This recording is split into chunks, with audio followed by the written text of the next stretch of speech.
આત્માના લક્ષણો ઉપર વાત કરી કે જીવને જો આ સંસારના દુઃખથી મુક્ત થવું હોય તો દુઃખનું જે કારણ છે એને સમજવું જરૂરી છે કે આત્મજ્ઞાનનો અભાવ તે દુઃખનું સૌથી મોટું કારણ છે. એટલે જો દુઃખથી સંપૂર્ણ મુક્તિ પામવી હોય જીવને તો આત્મજ્ઞાન પામવું જરૂરી છે. એટલે ધર્મમાં ઘણા બધા વિધિ વિધાન બધું બતાવ્યું છે, પણ આ વિધિ વિધાનથી કા શુભ કર્મનો બંધ થાય છે કા અશુભ કર્મનો બંધ થાય છે, પણ જીવ સંસારથી મુક્ત થઈ શકતો નથી. કારણ કે દુઃખની આત્યંતિક નિવૃત્તિ જીવ મોક્ષ પામે તો જ મળી શકે એમ છે. અને મોક્ષ પામવા માટે આત્મજ્ઞાન જરૂરી છે, આત્માને જાણવું જરૂરી છે. અને આત્મજ્ઞાન પામવા માટે એટલે જ કર્તવ્ય રૂપ જો કોઈ ધર્મ હોય, જીવને આ સંસારથી મુક્તિ પામવી હોય, સંસારના દુઃખથી મુક્ત પામવું હોય, તો જો કર્તવ્ય રૂપ કોઈ ધર્મ હોય તો તે આત્મવિચાર છે. કે આત્મવિચાર કરતા જીવ આત્મજ્ઞાન પામે છે. પણ લક્ષ્ય આત્માનો હોવો જોઈએ તો જ આત્મજ્ઞાન પામી શકે. એટલે કે હું આત્મા છું, હું આ દેહાદી શરીર નથી, એવું લક્ષ્ય હોવું જોઈએ. પણ કે આત્મવિચાર થાય કેવી રીતે? કે આત્મા તો અરૂપી છે, દેખાતું નથી, અદ્રશ્ય છે. કારણ કે કોઈ પણ વસ્તુમાં જયારે શ્રદ્ધા થવી તો શ્રદ્ધા થવા માટે વસ્તુ જોઈએ, એની સમજ જોઈએ. એટલે આત્મા દેખાતો નથી, શરીર દેખાય છે આપણને, શરીરમાં શ્રદ્ધા છે પૂરી, આત્મામાં શ્રદ્ધા થતી નથી કારણ કે આત્મા દેખાતો. તો આત્માને પામવો કેવી રીતે? તો કે આત્મા એના લક્ષણથી પમાય. કોઈ પણ પદાર્થ, લક્ષણ એટલે એવું ગુણ કે જે આમ જુદો દેખાઈ આવે બીજા પદાર્થોથી, બીજી વસ્તુઓથી જુદું દેખાઈ આવે, એવું સિમ્પટમ્સ કે કેરેક્ટરિસ્ટિક કે જેને તમે તેની એક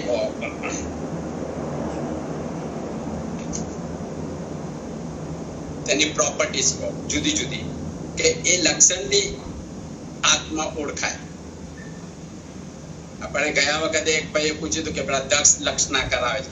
એ 10 લક્ષણ એ પણ આત્મા, આ લક્ષણ એટલે એક ગુણો છે કે આ ગુણો બાહ્ય તમને દેખાઈ શકે. જ્યારે પેલા જે 10 લક્ષણા છે એમાં ક્ષમા છે, આર્જવ છે, માર્જવ છે, બ્રહ્મચર્ય છે, અહિંસા છે, સત્ય છે, ત્યાગ છે, વૈરાગ્ય છે, એ બધા આંતરિક ભાવો છે, આંતરિક ગુણો છે. એ ગુણો તમને બહાર દેખાય નહીં, એ પણ લક્ષણ જ કહેવાય છે. પણ બહાર એનાથી બીજા પદાર્થો જુદા ન પડી શકે. એટલે તમે આત્માને જુદો ન પાડી શકો બીજા પદાર્થથી, કારણ કે આ આંતરિક ગુણો છે. અને લક્ષણો એવું જ કે બહાર, આપણે નથી કહેતા કે છોકરાના લક્ષણ પારણામાંથી, એટલે કેવો તોફાની છે, આ જે બહાર દેખાઈ શકે લક્ષણ, કે સીધું જુદું પાડી શકાય તમે. એટલે આ લક્ષણો એટલે સમજાવ્યા હતા કે લક્ષણો સમજવા જરૂરી છે કે લક્ષણથી આત્મા જુદો મહેસૂસ કરી શકાય છે, ફીલ કરી શકાય છે કે આ આત્મા છે. બીજા પદાર્થથી આત્માને જુદો કરી શકાય છે. અને એવું આત્માનું લક્ષણ, મેઇન લક્ષણ આપણે જોયું, પહેલું લક્ષણ કે આત્મા ચૈતન્ય સ્વરૂપ છે. એટલે જીવનું મુખ્ય લક્ષણ ચૈતન્ય છે, જે બધા જળ પદાર્થોથી એને જુદું પાડે છે. જળ પદાર્થોમાં કોઈ પણ જળ પદાર્થમાં જીવ નથી, આ ચૈતન્યતા નથી. ચૈતન્યતા એટલે એવું લક્ષણ કે જે જાણી શકે, બીજા ભાવોને જાણી શકે. બહાર ગરમી લાગે છે તો એ જાણી શકે, બહાર સૂરજ છે જાણી શકે, બહાર વરસાદ પડે છે તો એ જાણી શકે. જળ પદાર્થ જાણી ન શકે અને વેદન પણ નથી કરી શકતું કે ગરમી પડે છે, ઠંડી પડે છે. એ વેદન આત્મા જ કરી શકે છે. કોઈ જળ પદાર્થ આપણું શરીર નથી કરી શકતું જો અંદરથી જીવ નીકળી જાય. અંદરથી આત્મા જો નીકળી જાય તો એ કોઈ જ વેદન કરી નથી શકતું, કશું જોઈ પણ નથી શકતું, કોઈ ભાવ પણ નથી પ્રદર્શિત કરી શકતું. એટલે આ મુખ્ય ગુણ એ મુખ્ય લક્ષણ એનું ચૈતન્ય છે. પછી બીજા લક્ષણો બતાવ્યા છે કે આત્મા દેહની અંદર છે કે દેહની બહાર નથી. એટલે જીવને જો આત્મા પામવો હોય, કારણ કે આત્મજ્ઞાન પામવું છે તો આત્મા પામવો છે, આત્મા પામવો છે તો આત્મા અંદર છે. એટલે જો જીવ અંદરની તરફ લીનતા કરે, બહારની બધી ધમાલ છોડી તો સર્વ કર્મથી મુક્ત થઈને શુદ્ધ આત્મ સ્વરૂપ પ્રકટ કરી શકે. એટલે આત્માને પામવા માટે અંદર જવાનું છે. એટલે આ જે બધા વિધિ વિધાન જે બધા બતાવ્યા છે કર્તવ્ય, તે બહારથી મુક્ત થવા માટે જ બતાવ્યા છે. જે પણ ધર્મના વિધિ વિધાન બધા છે એ બહારથી અંદર જવા માટે જ બતાવે છે, પણ આપણો જીવ અંદર જતો નથી. આપણે ત્યાં જ અટકી ગયા બહારમાં. એટલે આ બીજું લક્ષણ છે કે આત્મા દેહની અંદર જ છે, ભલે એ કીડી જેટલો, કીડીમાં તો કીડી જેટલો છે, પણ બહાર નથી, દેહની બહાર. પછી ત્રીજું છે કે આત્મા અસંખ્યાત પ્રદેશી છે, એટલે કે જેના કર્મને ગ્રહણ કરવાના જગ્યા એને પ્રદેશ કહેવામાં આવે. એક કર્મના પૂતગલને સમાવવાની જગ્યા એને પ્રદેશ કહેવાય. એ અસંખ્યાત પ્રદેશી છે, અને આ પ્રદેશ એના ઓછા થતા નથી. એ ભલે કીડીમાં જાય તો એટલા જ પ્રદેશ છે, નિગોદમાં જાય તો પણ એટલા જ પ્રદેશ છે, અને હાથી જેટલો થાય તો પણ એટલા જ પ્રદેશ છે. અને આત્મા સંકોચ વિસ્તાર થઈ શકે છે. આત્મા એવું ઇલાસ્ટિક દ્રવ્ય છે આત્માનું, કે ગમે તેનું ખેંચો એટલો પહોળો થઈ શકે, એટલે લોક પ્રમાણ થઈ શકે છે. એટલે કોઈ કે કીડીમાં ક્યાંથી જીવ હોય, તો કીડીમાં એટલો જ જીવ છે ને, એટલા જ અસંખ્યાત પ્રદેશો છે. કારણ કે એ જીવ પણ અનંત કાળથી સંસારમાં છે ને કર્મના બંધો લઈને જ આવ્યા છે. બધા જ કર્મના બંધો એ જીવ સાથે પણ છે ને આપણી સાથે પણ છે અંદર. ચોથું છે આત્મા પરિણામી છે, એટલે આત્મામાં પરિણામ થાય છે, જ્ઞાનનું પરિણામ થાય છે, બોધનું પરિણામ થાય છે, સંવેદનાઓ થાય છે, એ આત્માની અંદર થાય છે. પછી કે આત્મા અમૂર્ત છે, એટલે તેનું કોઈ મૂર્તિ સ્વરૂપ નથી. એટલે જે લોકો કેટલીક ફરી ધ્યાનમાં આમ જુએ છે કે મને આત્મા દેખાયો, મને પુંજ દેખાયો, તેજનો પુંજ દેખાયો, આવું બધું જે કરે છે ઇમેજનરી, આત્મા દેખાતો જ નથી, અમૂર્ત છે, એનું કોઈ મૂર્તિ રૂપ છે. આત્મા ખાલી ફીલ થાય, આત્મા દેખાય નહીં. આત્મા ભાવ સ્વરૂપ છે. એટલે પછીથી છે આત્મા અગુરુ લઘુ દ્રવ્ય છે, એટલે કે નથી હલકો નથી ભારે. એટલે જેવા દેહમાં જાય એવો આકાર ધારણ કરે, જે નામ કર્મ છે, જેવો દેહમાં જાય એવું આકાર ધારણ કરે. કીડીમાં જાય કીડી જેવો, હાથીમાં જાય હાથી જેવો, ડાયનેસોરમાં જાય તો ડાયનેસોર જેવો. પછી હાથી સ્વાભાવિક, આત્મા સ્વાભાવિક દ્રવ્ય છે, એટલે જે નેચરલ દ્રવ્ય છે. કોઈ બે વસ્તુના સંયોગથી ઊભી નથી થતી, ઉત્પન્ન નથી થતી. આત્મા ઉત્પન્ન થતો નથી, નેચરલ સબસ્ટન્સ, નેચરલ મેટર છે. નયનભાઈ, એક ક્વેશ્ચન ત્યાં તમે કહ્યું કે આત્મા બધી જગ્યાએ સરખો છે, જેવા દેહમાં જાય એવું એ રૂપ ધારણ કરી લે. તો આપણે રૂપ જોઈને કે દેહ જોઈને ડર કેમ લાગે? જેમ કે લીઝર્ડ છે, ઘરમાં લીઝર્ડ ને પહેલા બારે કાઢો ને તો વાઈફ બારે નીકળશે, એવું થઈ જાય અમારે. ડર છે ને એ અનંત જન્મોના સંસ્કાર છે આપણા. કારણ કે આપણો જીવ બધે ભટકી ભટકીને આવ્યો છે, બધી યોનિમાં જઈને આવ્યો છે, ને ત્યાં કર્મ બંધો કરેલા છે. નરકમાં આ ભયનું વાતાવરણ, સામ્રાજ્ય સૌથી વધારે હોય છે. એટલે આપણે જો કોઈ જીવ એવી યોનિમાંથી આવ્યો હોય એ જીવને વધારે ડર લાગે. અચ્છા. કે કોઈ જાનવરમાં એવા જાનવરમાંથી આવ્યો હોય કે જે ડરમાં જીવતા હોય. એટલે આ બધી એ માણસોની ચેષ્ટા છે જેના થ્રુ જીવ જાણી શકે છે કે હું કઈ યોનિમાંથી આવ્યો. અને આ ડર ત્યારે જ દૂર થાય એ મનુષ્ય ભવમાં જ દૂર થઈ શકે. અચ્છા. કારણ કે મનુષ્ય ભવમાં જ એ જાણી શકે કે હું આત્મા છું, હું શરીર નથી. અને જ્યારે આત્માથી શરીર જુદો છે, આત્મા કોઈ દિવસ મરતો નથી. જે મરે છે એ શરીર જ મરે છે, એ શરીરે મળતું નથી. આત્માથી શરીર જુદું થાય છે જ્યારે મૃત્યુ થાય ત્યારે. કારણ કે આ પૂતગલ પણ નિત્ય જ છે, એ મળતું નથી, રૂપ બદલે છે.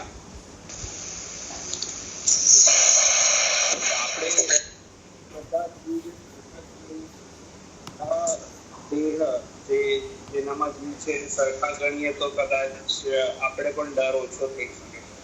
એટલે એના માટે જે જીવને જ્યારે આત્મજ્ઞાન થાય, આ સંકેત શું કે સમ્યક દર્શન શું છે? સમ્યક દર્શન એ જીવને એવી પ્રતીતિ થાય કે હું આત્મા છું, દેહથી જુદો જ છું. પછી એ જીવને બધા જ ડર નીકળે. સમ્યક દર્શનનું પહેલું લક્ષણ શું છે?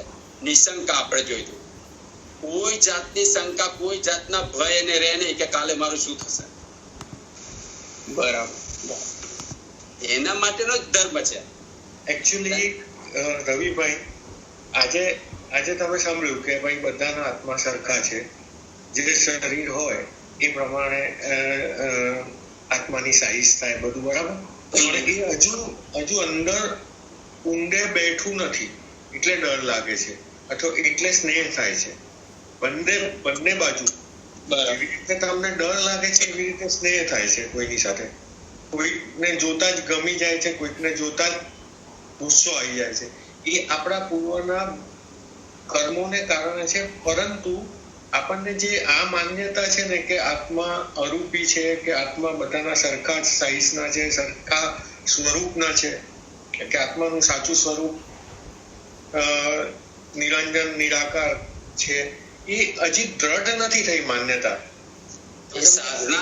એવી હોય છે કે આપણે વાત કરીએ છીએ જુદી, પણ એ માન્યતા દ્રઢ નથી થઈ. કારણ કે આપણે અત્યારે આ એક જ ભાવ એવો છે કે જેમાં આપણે જુદા જુદા સ્વરૂપો આપણા દેખાય છે. જે આપણે ઓરિજિનલ છીએ એના કરતા આપણા મુખવટા વધારે છે. આ એક જ ભાવ એવો છે કે જેમાં મુખવટા વધારે છે, ટ્રાન્સપેરન્સી નથી. જીવ જાણી શકે છે. એટલે એ જ્યારે જે દિવસે દ્રઢ થાય છે ને, જેને પણ ભાવના દ્રઢ થાય છે કે મને કોઈ મારી શકે એમ નથી, પછી એ ગજસુ કુમાલના માથા પર સળગાવે ધૂણી, તો એને એમ ના થાય કે હું હવે મરી જઈશ, હું મરી જઈશ, ગજસુ કુમાલ હશે, અથવા તો કોઈની સાથે બાદ પીડી દે તો એ ત્યારે એને ડર નથી લાગતો. કારણ કે એને અંદરથી સમજાઈ ગયું છે કે આત્મા શરીરથી જુદો છે ને મારું શુદ્ધ સ્વરૂપ આ છે, અને મારા કર્મોના ઉદયા થાય છે. એટલે એ માન્યતા દ્રઢ છતાં વાર લાગશે. અત્યારે શરૂ કરશો, ભવાંતરે એ માન્યતા આવશે આપણામાં. બરાબર. એટલે આ મનુષ્ય જન્મ જ એવો છે કે જેમાં તમે સમજી શકો છો, વિચારી શકો છો. કારણ કે તમારી વિકસિત બુદ્ધિ વાળો જીવ છે. બીજા કોઈ જીવમાં મન હોય પણ એ વિકસિત નથી હોતું. ગાય છે, બળદ છે, બધામાં મન હોય છે, પણ એ વિકસિત મન નથી હોતું. આવું વિકસિત મન ખાલી મનુષ્ય ભાવમાં જ મળે છે. એટલે જીવ એના પર વિચારી શકે, અને આ વિચારથી એ આત્મજ્ઞાન પ્રાપ્ત કરી શકે. એટલે આત્માનું આ લક્ષણ છે કે આત્મા સ્વાભાવિક દ્રવ્ય છે, એ નેચરલ છે, ક્યાંથી ઉત્પન્ન થયો નથી, કોઈ સંયોગથી ઉત્પન્ન થયો નથી. મા બાપ જે ઉત્પન્ન કરે છે શરીર ઉત્પન્ન કરે છે, આત્માને. બરાબર. એટલે આત્માની ઉત્પત્તિ, જે વસ્તુની ઉત્પત્તિ ના હોય તેનો નાશ પણ ના હોય. એટલે આત્મા અવિનાશી છે, નિત્ય છે. પછી આત્મા કર્તા છે અને આત્મા ભોગતા છે. એટલે જ્યારે આત્મા અજ્ઞાનમાં છે ત્યારે કર્મનો કર્તા છે, પણ આત્મા જો જ્ઞાનમાં છે તો તે પોતાના સ્વભાવનો કરતા છે,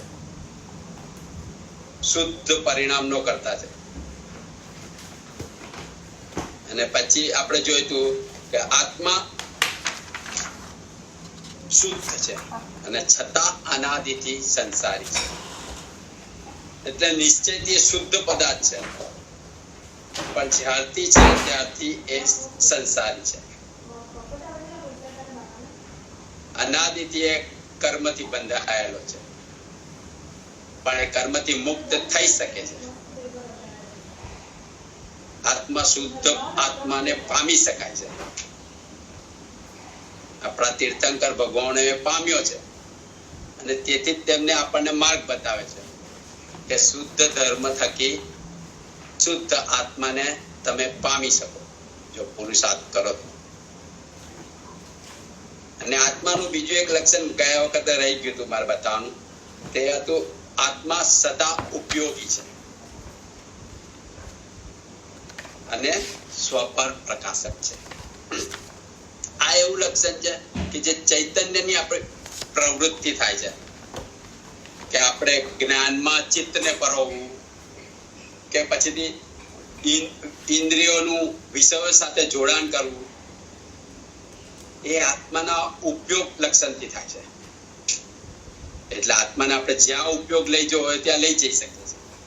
જ્ઞાનને ચિત્તમાં પરોવી શકીએ છીએ કે પછી બહારની ઇન્દ્રિયોમાં ભટકાવી શકીએ છીએ. એટલે જ આપણે નથી કહેતા કે ઉપયોગ રાખજો, એ આ ઉપયોગ આ છે આત્માનો, કે આત્માની જાગૃતિ રાખજો કે ક્યાં તમારે આત્માને લગાવો. સતર્કતા, જાગૃતિ આ ઉપયોગ છે અને એ આત્માનો સ્વભાવ, આત્માનું લક્ષણ છે. અને આત્મા સ્વ પર પ્રકાશક છે. અવદ્રવ્ય દુનિયામાં બીજે ક્યાંય નથી. સૂરજ જગતને રોશની આપે, સૂરજ પોતાને ના આપે. દીવો બીજાને ઉજાસ કરી શકે, દીવો પોતાની અંદર ઉજાસ ન કરી શકે, પોતાનો દીવો જાણી ન શકે. પણ આત્મા જેવો એક પદાર્થ છે કે બહાર પણ જાણી શકે, બહારનું બધું જાણી શકે અને પોતાને પણ જાણી શકે. બહારના બધા જ ભાવ જાણી શકે અને પોતાનો ભાવ પણ જાણી શકે. આત્મા છે, પોતાને પણ જાણી શકે. તમારો માઇક બંધ છે એટલે સ્વ પર પ્રકાશક કહેવાય. એટલે સ્વ પર પ્રકાશક છે. આ એનું લક્ષણ છે. કારણ કે લોકો કહે કે આત્માને કેવી રીતે ભણાય, પણ આત્મા પોતાને પણ જાણી શકે છે. આપણે આત્માને ભૂલી ગઈએ.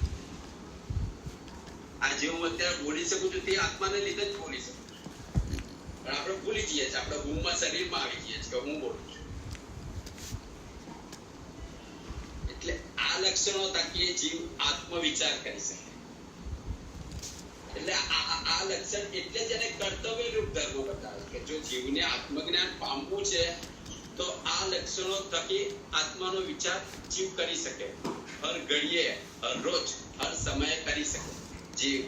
તો તે આત્માની નજીક જતો જાય અને દેહથી એ છૂટો થતો જાય. કારણ કે આપણે દેહમાં એટલા બધા અટવાઈ ગયેલા છે. જન્મો જન્મથી દેહની માયા છે.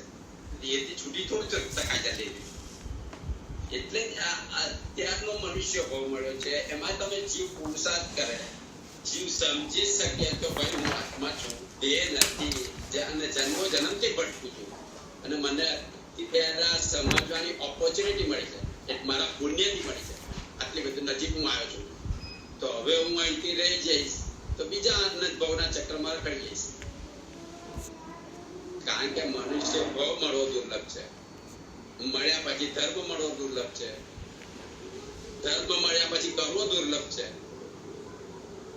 સમજવો તો દુર્લભ છે, શ્રદ્ધા થવી દુર્લભ છે, અને શ્રદ્ધા થયા પછી કરવું પણ દુર્લભ છે હજી. એટલે એક જ ભાવમાં આપણે સમજી શકીએ છીએ અને આ ચક્કરમાંથી છૂટી શકે છે. તો આનંદના ચક્કરમાં પાછા જતા રહે. એટલે આત્મવિચાર આ કર્તવ્ય રૂપ ધર્મ. એટલે બીજા તમે વિધિ વિધાન થાય કે ન થાય નથી કરવાનું એવું નહીં. જો આત્મજ્ઞાન પામવું હોય તો આ વિચાર વગર તમે આત્મજ્ઞાન નહીં પામી શકો. આત્માના વિચાર વગર તમે આત્માને નહીં પામી શકો. ભલે બીજી કેટલી પણ ક્રિયા કરશો એનાથી શુભ અશુભ થશે, તમારા કર્મ થોડા તૂટશે, થોડું પુણ્ય બનશે, થોડું પાપ થશે ને આ થયા કરશે. અને એવું તો અનંત કાળથી આપણે કરતા હોય, એટલે તો આટલા બધા જન્મમાં આપણે કેટલી વખત કે દીક્ષા લીધેલી છે, પણ તો ઉદ્ધાર ના થયો. એટલે મેઇન કર્તવ્ય રૂપ ધર્મ છે તે આપણે ભૂલી ગયેલા છે કે આપણે આત્માને ભૂલીને બાકીનું બધું જ કરીએ છીએ. ઇવન ધર્મની ક્રિયામાં પણ આત્મા ઇન્વોલ્વ નથી થતો. તો જ્યારે આત્મા માટે જ કરીએ તો આત્મા ઇન્વોલ્વ કેમ નથી થતો? તમે શરીર માટે કરો તો શરીરને જ મળે ને અનુભવ. શરીરની જ વૃદ્ધિ થાય. તમે સંસારથી મુક્ત થવા ધર્મ કરો છો. ક્રિયાઓ બતાવે છે, ક્રિયાઓથી ભાવમાં જવાનું છે. એ ભાવ આત્મામાં છે. ઉપયોગ એ આત્માનું લક્ષણ છે, પણ આપણો ઉપયોગ બહારમાં જ હોય છે, ઇન્દ્રિયોમાં જ હોય છે કે હું કરું છું, કોઈ પણ વસ્તુ કરું છું, હું કરું છું આવે છે. એટલે પણ તું તારા પાપ ધોવા માટે કરે છે. કોના પાપ? તો કે આત્માના પાપ ધોવા માટે, શરીરના નહીં. શરીર તો પાપ ભોગવવાનું સાધન છે, પણ એ સાધનથી આપણે બીજા પાપ કરીએ છીએ. એટલે આ આત્માના લક્ષણ રહ્યા. એટલે આ મેઇન ધર્મ છે. જો ધર્મ મેઇન કરવો હોય તો આ ધર્મ છે. એટલે બીજો છોડવાનો જ નથી. બીજી બધું ધર્મમાં જેટલી વસ્તુ બતાવી છે ધર્મ પામવા માટે જ બતાવી છે. પણ જે 12 જીવો છે એના માટે ક્રિયાકાંડ વધારે ઇમ્પોર્ટન્ટ છે. અને જે જીવ એનાથી આગળ વધતો જાય, ક્રિયાકાંડથી ભાવમાં ઉતરવાનું છે, પણ ક્રિયાકાંડમાં જ અટકી જઈએ છીએ આપણે. એને ધર્મ માનીએ છીએ. અંદર ભાવ સુધી પહોંચતા નથી. જે આત્મા માટે આ બધી ક્રિયાઓ કરીએ છીએ એ આત્મા સુધી પહોંચતા નથી આપણે. એક ભાવ તો ઓછો થવો જોઈએ ને જીવનો. આટલા બધા ભાવોમાંથી એક ભાવ તો ઓછો થવો જોઈએ. જો મનુષ્ય ભાવમાં આટલી બુદ્ધિ મળી, આટલું પુણ્યથી આટલો બધો ધર્મ મળ્યો, તો કાંઈક તો તમારું થવું જોઈએ ને ઓછું. કશું જ ઓછું થતું નથી. જીવ આનંદ બીજા ભાવ વધારીને જાય છે મનુષ્ય ભાવમાં. બીજા ભાવમાં તો આટલા ભાવો નથી વધારતો, કારણ કે મનુષ્ય ભાવ જ એક એવો છે કે જ્યાં આનંદ સંસાર વધી શકે છે અને આનંદ સંસાર ઘટી શકે છે. જાનવરના ભાવમાં જીવ બુદ્ધિથી થોડું પણ પાપ નથી કરી શકતો. એટલે જ કહે છે કે સિંહ મારીને છે ને ચોથી નરકથી વધારે ન જઈ શકે, પણ મનુષ્ય મરીને 7મી નરકમાં જઈ શકે. એટલે મનુષ્ય ભગવાન પણ બની શકે ને 7મી નરકમાં પણ જઈ શકે. એટલી બધી શક્તિ છે મનુષ્યમાં. એટલે જીવને આ આત્મવિચાર એ કર્તવ્ય રૂપ ધર્મ. આત્માને રોજે ભૂલવો ન જોઈએ. જો આત્મા જ્ઞાન સંકેત પામવું હોય તો. અને પછીથી આવે છે હવે આત્માના ભાવ, કે આ ભાવ શું છે? ભાવ એટલે વિચારોની શુદ્ધિ. આત્માનું શુદ્ધ પર્યાય, આત્માની વિશુદ્ધ પર્યાય, એને ભાવ કહેવાય. અને આત્મા ભાવ સ્વરૂપ છે, કારણ કે તે અરૂપી છે. આત્મા ક્રિયા સ્વરૂપ નથી, આત્મા ભાવ સ્વરૂપ છે. અને તે સક્રિય થાય ને તો ભાવથી જ થાય. એટલે આત્મા એક્ટિવેટ થાય તો એ ભાવથી જ થાય. કોઈ ક્રિયાથી આત્મા સક્રિય ન થાય. આત્મા ક્રિયાનો કરનાર નથી. આત્મા ક્રિયાનો જોનાર અને જાણનાર છે. આપણે કોઈ પણ ક્રિયા થતી હોય એને જોનાર અને જાણનાર છે, આત્મા કરનાર નથી. પણ આત્મા જયારે અજ્ઞાનમાં છે, વિભાવ ભાવમાં છે, ત્યારે કરતા થાય છે. એ ત્યારે સ્વભાવમાં નથી. આત્મા અજ્ઞાનમાં વર્તે, વિભાવ ભાવમાં જાય ત્યારે કરતા બને છે. બાકી એ સ્વભાવમાં હોય ત્યારે જોનાર અને જાણનાર જ છે. એ આત્માનો શુદ્ધ સ્વભાવ છે, શુદ્ધ ભાવ છે. એટલે આત્મા ભાવ રૂપી છે. એટલે જ કે છે આત્મા જોનાર અને જાણનાર છે. એટલે આત્મા જે આત્મામાં શુદ્ધ જ્ઞાન, શુદ્ધ દર્શન અને શુદ્ધ ચારિત્ર છે એ આત્મા પૂર્ણ ગણવામાં આવે છે. શુદ્ધ જ્ઞાન એટલે જોનાર, શુદ્ધ દર્શન જાણનાર અને જોનાર અને પોતાના સ્વરૂપમાં વર્તનાર એ ચારિત્ર, શુદ્ધ ચારિત્ર, એ જ્યારે પૂર્ણ છે એ આત્મા પૂર્ણ છે, જે સિદ્ધ સ્વરૂપ છે. પણ જે આત્મામાં આ જ્ઞાન, દર્શન અને ચારિત્ર અશુદ્ધ છે એ આત્મા અપૂર્ણ છે, એ આત્મા સંસારી છે. અને સંસારી જીવને કર્મબંધ થયા કરે, સંસારી જીવને સતત કર્મબંધ થયા કરે. એટલે આત્મા કર્મથી બંધ છે, કર્મબદ્ધ છે, એટલે પોતાના ભાવમાં નથી. પોતાના ભાવમાં હોય તો આત્માને કર્મબંધ ન થાય. એટલે કર્મબંધ થયા કરે છે એટલે આત્મા પોતાના ભાવમાં નથી. તો આ ભાવ શું છે? આત્માના 6 ભાવ બતાવ્યા છે. શાસ્ત્રમાં 5 ભાવ મુખ્ય બતાવ્યા છે અને એક 6ઠ્ઠો ભાવ બતાવે છે ગૌણ, કે જેમાં એક સાથે 2 ભાવો વર્તતા હોય એવા ભાવને આ 6ઠ્ઠો ભાવ સાન્નિપાતિક ભાવ કે જેનું એક્ઝામ્પલ છે કે મુનિઓને પત્ર વ્યવહાર કરવાની ના હોય છે. તેમને મુનિને પત્ર વ્યવહાર કરવાની આદેશ હોય છે કે પત્ર વ્યવહાર કરવો નહીં મુનિએ. કારણ કે આ પત્ર વ્યવહારથી એ લોકોના સંપર્કમાં આવે છે, લોકોની સાથે જાણ પહેચાન વધે છે, લોકોના પરિચયમાં આવે, એટલે પ્રીતિ અને અપ્રીતિના કારણ થાય, ગમો અણગમો થાય. મુનિ સ્ત્રીના સંપર્કમાં આવે જે બાધ્ય છે, એટલે મુનિથી સ્ત્રીના સંપર્કમાં ન આવે. સાધ્વી હોય તો પુરુષના સંપર્કમાં ન આવે, જે શાસ્ત્રમાં બાધ્ય છે. બ્રહ્મચર્યની જે 9 બાળ બતાવી છે કે સાધુથી સ્ત્રીઓના સંપર્કમાં ન અવાય, સાથે બેસાય નહીં, સાથે વાતે કરાય નહીં. એટલે મુનિનો સંયમ ઢીલો થાય, ચલિત થાય. આમાં પરિગ્રહ પણ વધે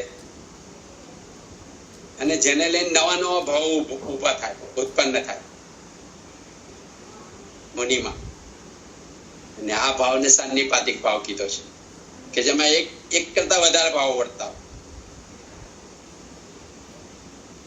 એટલે આ ભાવ મુખ્ય ભાવમાં નથી, પણ આ એક્સ્ટ્રા ભાવ છે કે જેમાં એક કરતા 2 વધારે ભાવ વધે વર્તે. એટલે મુખ્ય ભાવમાં જતા પહેલા આપણે કર્મનું તત્વજ્ઞાન સમજવું જરૂરી છે, કારણ કે ભાવ કર્મને લાગે છે. એટલે આ જીવ ને અનાદિથી કર્મનું આવરણ છે, અનાદિથી આ જીવ સંસારી છે. એટલે જીવને કર્મનો ઉદય થવાનો જ છે. કર્મ છે એટલે કર્મ ઉદયમાં આવવાના જ છે, અને નવા કર્મ પણ થવાના જ છે. જીવ સંસારી છે અને કર્મ બંધ 4 રીતે થાય છે. તે આપણે જોયું પહેલા કે પ્રદેશ બંધ, પ્રકૃતિ બંધ, સ્થિતિ બંધ ને રસ બંધ. 4 રીતે કર્મ બંધાય. એટલે પ્રકૃતિ આપણે જોયું કે 8 કર્મોમાંથી જે કોઈ કર્મની પ્રકૃતિ હોય, જ્ઞાનાવરણીય, દર્શનાવરણીય, જે બંધાવાની હોય તે બંધાય, જે પ્રમાણે કર્મ કર્યું હોય. પછી પ્રદેશ બંધ એટલે એ કર્મનો જથ્થો આત્મા પર ચોટે, ક્વોન્ટિટી. પછી સ્થિતિ બંધ કે કર્મનો જથ્થો ક્યાં સુધી આત્મા સાથે જોડાયેલો રહેશે, કેટલા કાળ સુધી. એ સ્થિતિ બંધ ને રસ બંધ, એની કેવી તીવ્રતા અને મંદતા હશે જ્યારે ઉદયમાં આવશે ત્યારે. જે તીવ્રતાથી આપણે બાધ્યા હોય એટલે તીવ્રતાથી કર્મ ઉદયમાં આવે. અને આ કર્મ બંધાય પછીથી એ સત્તામાં જતા રહે છે. એટલે કર્મ તરત ઉદયમાં આવતા નથી, એને સત્તામાં રહેલા કર્મ કહેવાય, સંચિત કર્મ. એટલે આ કર્મનો અબાધા કાળ હોય. કારણ કે જ્યાં સુધી આ કાર્ડ ન પાકે ત્યાં સુધી કર્મ ઉદયમાં આવે નહીં. એને આબાદા કાર્ડ કે છે. અને જ્યારે કર્મ કાર્ડ પાકે, અબાદા કાળ પૂરો થાય ત્યારે કર્મ ઉદયમાં આવે. અને તે ઉદયમાં બે રીતે આવે છે. એક પ્રદેશ બંધ અને બીજો પ્રદેશ ઉદય અને બીજો વિપાક ઉદય. પ્રદેશ ઉદય એટલે કર્મ એવી રીતે તમારા આત્માના પ્રદેશ પરથી કર્મ કોઈ જાતનો રસ બતાવ્યા વગર જતા રહે. આપણા કેટલાય કર્મો અત્યારે પણ આવતા હશે, અને તમે ધર્મની સાધનામાં હોય, કેટલીક સાધનામાં હોય તો કર્મ એવા કર્મો આવીને જતા રહે સીધા. એનું ફળ ના આપે, રસ ના બતાવે. તમે ઉત્કૃષ્ટ સાધનામાં હોય કે એમને સિમ્પલ સાધના પણ અત્યારે કરતા હોય તો એવા કર્મો હોય કે જે પ્રદેશ પર આવીને જતા રહે, એનો કોઈ રસ ના બતાવે. અને બીજું વિપાક ઉદય, જે એનો રસ બતાવે, એની તીવ્રતા કે મંદતા બતાવે, એને વિપાક ઉદય કહેવાય.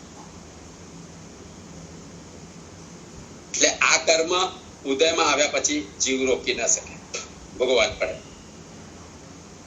એટલે અબાધાકાળ દરમિયાન જીવ જો પુરુષાર્થ કરે તો ઉદીરણા દ્વારા એ કર્મને ઉદયમાં લાવીને ભોગવી શકે. કા પછી સંક્રમણ દ્વારા કર્મને સંક્રમાવી શકાય. એટલે શુભમાંથી અશુભ કર્મમાં પરિવર્તન કરી શકે, કા અશુભમાંથી શુભમાં કરી શકે, જેવો પુરુષાર્થ કરે. એવી જ રીતે ઉર્ધ્વર્તના દ્વારા કર્મની સ્થિતિ અને રસમાં વધારો કરી શકે. શુભ કર્મ હોય કે અશુભ કર્મ હોય, બંનેની સ્થિતિ કે રસમાં વધારો કરી શકે ઉર્ધ્વર્તના દ્વારા. અને અપવર્તના દ્વારા કર્મ સ્થિતિ અને રસમાં ઘટાડો કરી શકે, કર્મના સ્થિતિ અને રસમાં. એટલે કર્મનો કાળ ઘટાડી શકે, કે એની રસ ઘટાડી શકે, કે બહુ તીવ્રતાથી બાંધતા હોય તે મનથી આવીને જતા રહે, કા વધારી પણ શકે. એટલે ઉદ્વર્તના દ્વારા વધારી શકે અને અપવર્તના દ્વારા ઘટાડી શકે.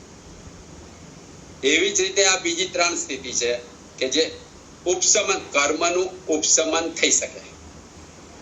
ઉદયમાં આવતા કર્મનો ઉપશમ આવી શકાય. એવી જ રીતે કર્મનો ક્ષયોપશમ થઈ શકે. આત્માના પુરુષાર્થ દ્વારા કર્મનો ક્ષયોપશમ થઈ શકે અને કર્મનો ક્ષય પણ થઈ શકે. એટલે જો જીવને આત્માને પુરુષાર્થ કરવો હોય, આત્માને પુરુષાર્થ કરવો હોય તો આત્માના ભાવ થકી જીવ પુરુષાર્થ કરી શકે. અને ભાવ થકી એ આ ઉપશમ, કર્મનો ઉપશમ, કર્મનો ક્ષયોપશમ અને કર્મનો ક્ષય થઈ શકે. આત્માના ભાવ થકી. પણ જીવ ઊંધો પુરુષાર્થ કરે તો આ કર્મ નિધત અને નિકાસિત થઈ જાય. એમાં આવેલા કર્મો નિધત અને નિકાસિત થઈ જાય. એટલે આ પણ બીજી ચાર સ્થિતિ આપણે જોઈ હતી કે નિધત ને નિકાસિત શું છે. કર્મ બંધાય ત્યારે બીજી ચાર સ્થિતિ કર્મની કેટલી કેપેસિટી છે તે બતાવે છે. કે સ્પષ્ટ કર્મ એટલે આત્માના પ્રદેશને અડીને રહેલા કર્મો, કે સ્લાઇટ પશ્ચાતાપથી જતા રહે. સ્પષ્ટ બદ્ધ થયેલા એટલે આત્મા સાથે વધારે બંધાયેલા કર્મો થોડોક વધારે પુરુષાર્થ કરે જતા રહે. પછી નિધત એ આત્મામાં ખૂપી ગયેલા, એના માટે ઉત્કૃષ્ટ પુરુષાર્થ જોઈએ. અને નિકાચિત કર્મ જે જીવને ભોગવા જ પડે. એટલે કર્મથી છૂટવાનો માર્ગ આ ધર્મમાં બતાવે છે, અને તે છે આત્માના ભાવ. આત્માના ભાવ થકી જીવ કર્મથી છૂટી શકે છે. એટલે જો આત્માના ભાવથી જીવ પુરુષાર્થ કરે, આત્માનો ભાવ પ્રગટાવે, એ ભાવ થકી જીવ કર્મનો ઉપશમ કરી શકે, ક્ષયોપશમ કરી શકે અને ક્ષય કરી શકે. આ ભાવ ધર્મ છે. એટલે પહેલો ભાવ જોઈએ આપણે ઔદાયિક ભાવ. ઔદાયિક ભાવ એટલે આ ભાવ એવો છે કે જેવો કર્મનો ઉદય આવે, જીવને જેવો કર્મનો ઉદય આવે એવો આત્માનો ભાવ થઈ જાય. કોઈ પુરુષાર્થ નહીં, જીવ કોઈ પુરુષાર્થ ના કરતો હોય એને ઔદાયિક ભાવ કહેવાય. જેવો કર્મનો ઉદય આવ્યો એવો આત્માનો ભાવ. સંપૂર્ણપણે જીવ કર્મને આધીન. એટલે દુઃખ આવે તો જીવ રડવા બેસે અને સુખ આવે તો નાચવા બેઠે. આકુર દુઃખ આવે તો આકુર વ્યાકુળ થઈ જાય, સુખ આવે તો ખુશીથી સમાય નહીં. એટલે જીવ કમ્પ્લીટ જળ જેવો થઈ જાય, કર્મને આધીન, કર્મને જ વશ થઈ જાય જીવ. કોઈ આત્માનો પુરુષાર્થ નહીં. એટલે કર્મના ઉદય પ્રમાણે જીવ વર્તે. જે આજકાલના આપણા મોટા ભાગના જીવો એવા જ છીએ આપણે. કર્મના ઉદય પ્રમાણે વર્તીએ. એટલે આ આત્માનો ઔદાયિક ભાવ છે. અને આ કર્મના ઉદયમાં જેવો ઉદય થાય એવો એને મોહ પણ થાય.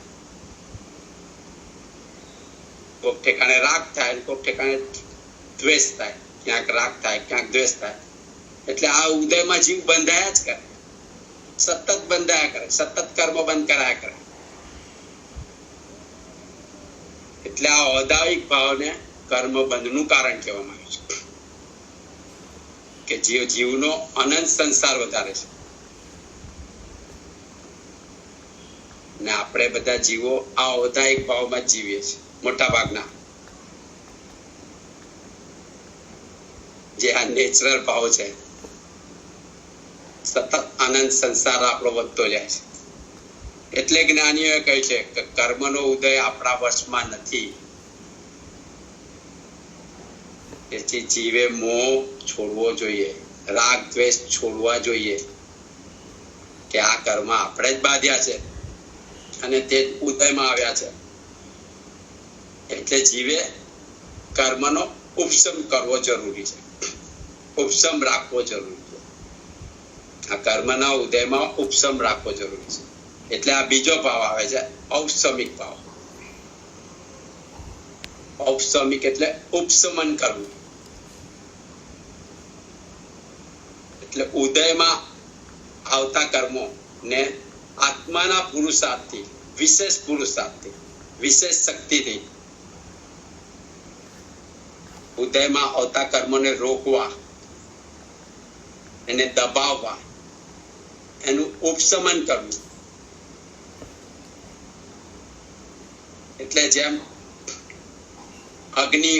અગ્નિ બળતો હોય અને એના પર જો રાખ નાખો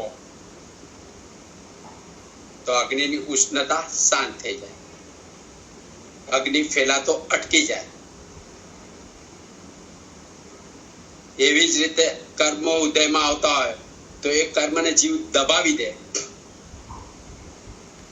તો એ કર્મ સત્તામાં તો રહે પણ તેના પરિણામ આપતા અટકી જાય. તો કે આમાં આત્માનો પુરુષાર્થ કેવો?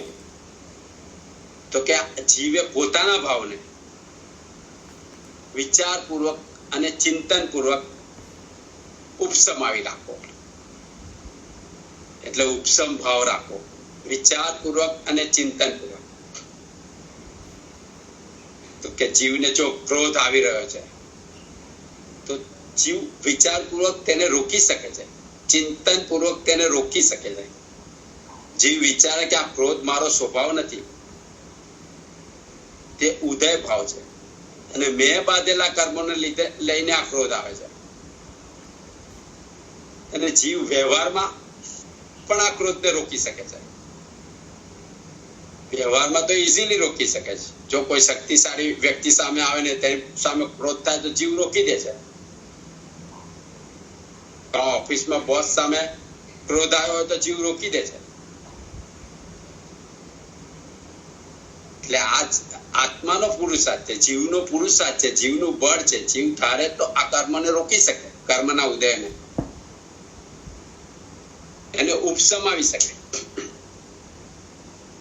અને જીવ જ્યારે એ જ રીતે જીવ જ્યારે સામાયિકની આરાધનામાં હોય છે, સામાયિક કરતો હોય, સામાયિક એટલે સમતા ભાવની આરાધના, એટલે જીવનો સમતા ભાવ વધતો હોય. તે સમયે જીવ જાગૃતિમાં હોય, એટલે તે સમયે જે બધા કર્મ આવતા હોય તે કર્મ ઉપશમ થઈ જાય. એટલે જ આ સામાયિકને ઉપશમ વ્રત કહેવામાં આવે છે. તેનાથી જીવનો ઉપશમ ભાવ, સમતા ભાવ વધે છે. એટલે જ કીધું નથી કે 200 સામાયિક અંકુચાય, એટલે જેટલા વધારે થાય તેટલા સામાયિક જીવ કરે તો જીવનો સમતા ભાવ વધતો જાય. અને જીવનમાં વિપરીત પરિસ્થિતિઓ આવે તો તેને સમાવી શકે. એટલે જેવી રીતે આ ઉપસમ સંકિત છે, આને ઉપસમ સંકિત કહેવાય. ઉપસમ સંકિત છે એવી રીતે ઉપસમ ચારિત્ર પણ છે. એટલે જો જીવને ખરાબ કર્મ કરવાનું આવે અને જીવનો આવો ઉપસમ ભાવ જાગૃત હોય તો જીવ એ કર્મ કરશે નહીં, એ ઉદયને આધીન થશે નહીં, એને શાંત કરી દેશે, દબાવી દેશે. અને પછી જો એ કર્મ ફરીથી ઉદયમાં આવે કે કર્મ શિથિલ થઈ જાય. કર્મને એકવાર તમે દબાવી દો પછી ઉદયમાં આવે તો એ શિથિલ થઈ જાય, કમજોર થઈ જાય. ત્યારે કોઈએ તમને ખરાબ કામ કીધું, કરવાનું કીધું ને તમારે નથી જ કરવું, અંદરથી તમારો ઉપસમ ભાવ જાગૃત છે, તમે ન જ કરો, પછીથી એ ફરીથી આ કરવાનું આવે તો એની જાતે શિથિલ થઈ જાય, કમજોર થઈ જાય, કર્મ જતું રહે.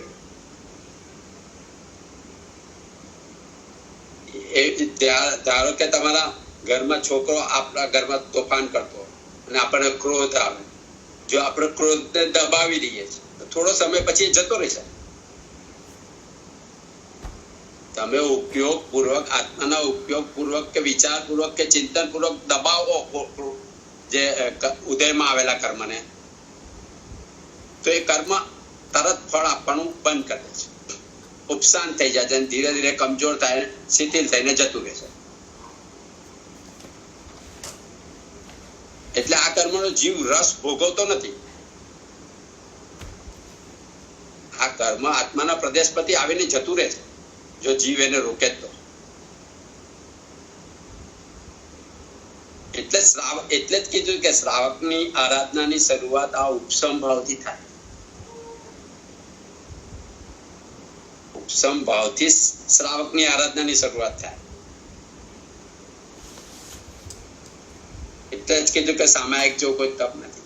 શ્રાવકના 6 આવશ્યકમાં પહેલું સામાયિકને મૂકવામાં આવી છે. કેમ? સામાયિકથી જીવનો સમતા ભાવ વધે, રાગ દ્વેષને જીવ સમાવી શકે. કારણ કે આ ઉપસમ ભાવથી જીવ મોહનીય કર્મનો ઉપસમ કરી શકે છે. જે મોહનીય કર્મ છે તેનો ઉપસમ કરી શકે છે. એટલે એના સંકેત પ્રગટી શકે, રાગ દ્વેષને દબાવી શકે, રાગ દ્વેષને ઓછા કરી શકે. આ ઉપસમ ભાવ એમાં જ કામ લાગે. પણ આ ઉપસમ ભાવ કેળવાય કેવી રીતે, એની ટ્રેનિંગ કેવી રીતે મળે? તો કે સામાયિક વ્રતથી કા પછીથી બીજા અમુક વ્રતો કે અમુક પચકાણોથી ઉપસમ ભાવ જીવનો વધી શકે. કે ધારો કે જીવ પચકાણ લે કે મારે રાત્રે ખાવું નથી, રાત્રે ખાવાની જો બાધા લીધી હોય અને આઈસ્ક્રીમ ખાવાનો આવ્યો તો જીવ આ પોતાના આત્માના બળથી પચકાણ લીધું છે, આત્માનું બળ જગાવે કે મારે નથી ખાવું અને એને રોકી દેશે એ ઉદયને. એટલે તો કે છે ને કે આ પરમેશ્વરનો ઓઠાઈ કેવી રીતે લોકોથી થઈ શકે છે? જે 12 મહિના રાત દિવસ ખાનારા હોય છે તે ઓઠાઈ કરી શકે છે. કેમ? આત્માનો ભાવ છે. આત્માનું ભાવ બળ એટલું બધું સ્ટ્રોંગ છે જેને આપણે વિલ પાવર કહીએ છીએ. ઇંગ્લિશમાં વિલ પાવર કહે છે, પણ એ આત્માનો ભાવ છે. આત્મા ભાવ થકી રોકી શકે છે. એટલે મોહનીય કર્મ જીવ તોડી શકે. ઉપસમ ભાવ પોતાનો જ ભાવ છે. પછીથી ત્રીજો ભાવ છે ક્ષયોપસમ ભાવ. એટલે આમાં આ ભાવમાં ક્ષયોપસમ ભાવમાં આત્માના પુરુષાર્થનું નિમિત્ત પામીને, નિમિત્ત એટલે કર્મ ઉદયમાં નથી આવતા, પણ આત્મા જે પુરુષાર્થ કરે એનું નિમિત્ત પામીને કર્મને ખેંચી લાવે, ઉદયમાં લાવે.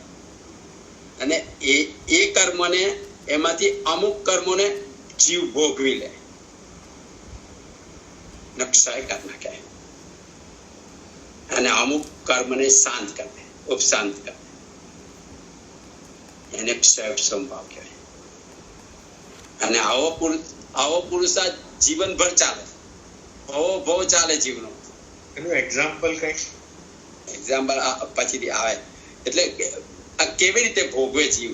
તો કે ભોગવી લે એવી ભાવે જે કર્મ નો પુરુષાર્થ દ્વારા જે કર્મ ઉદયમાં આવ્યો એને ભોગવી લે અબંધ ભાવે, કે જેથી નવા કર્મનો બંધ થાય.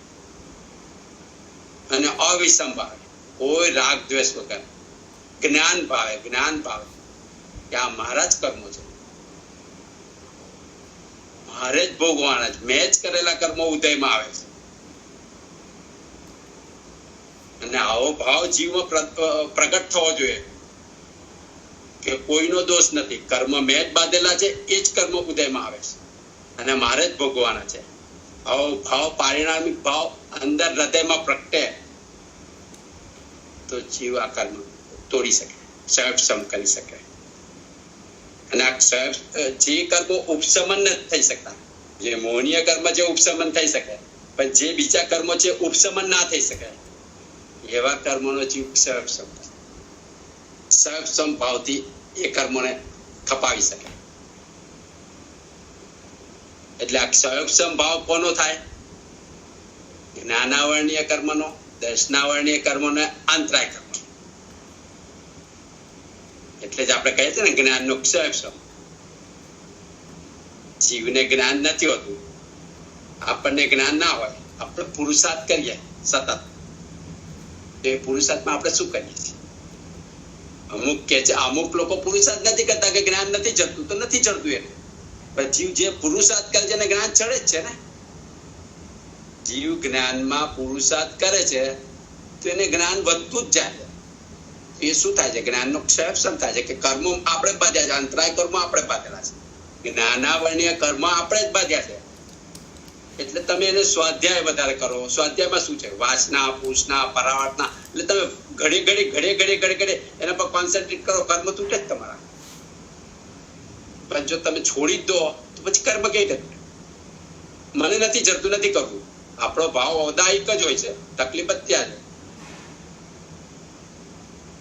જીવને પુરુષાર્થ કરવો પડે, આત્માનો જ ભાવ છે.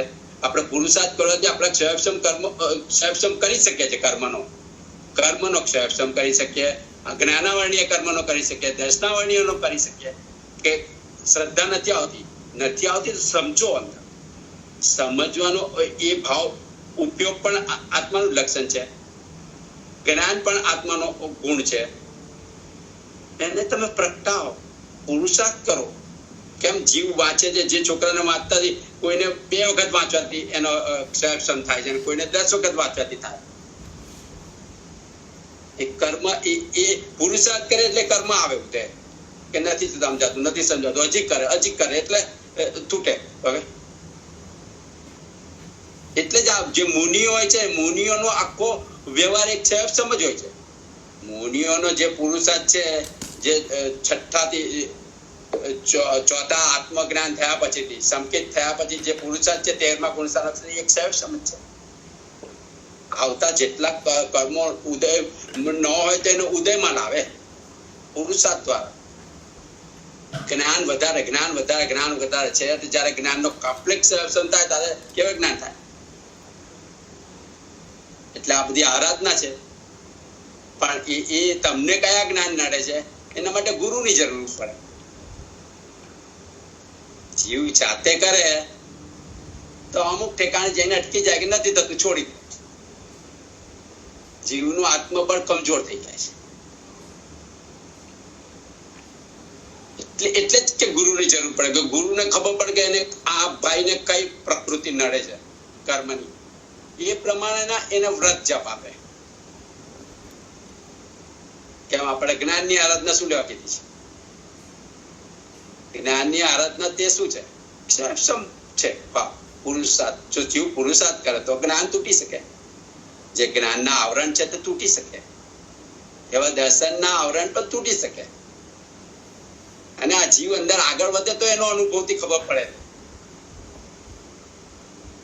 કે મને પણ આ જ્ઞાન સમજાતું નતું, તો આટલા 10-15 વર્ષથી હું વાંચું છું, સમજું છું, જેટલો અંદર જતો જાય એટલું વધારે સમજાય છે. કેવી રીતે સમજાય છે? સમજવાનો પુરુષાર્થ કરો તો સમજાય. સંસારની વાતોમાં પુરુષાર્થ કરો સમજાય છે.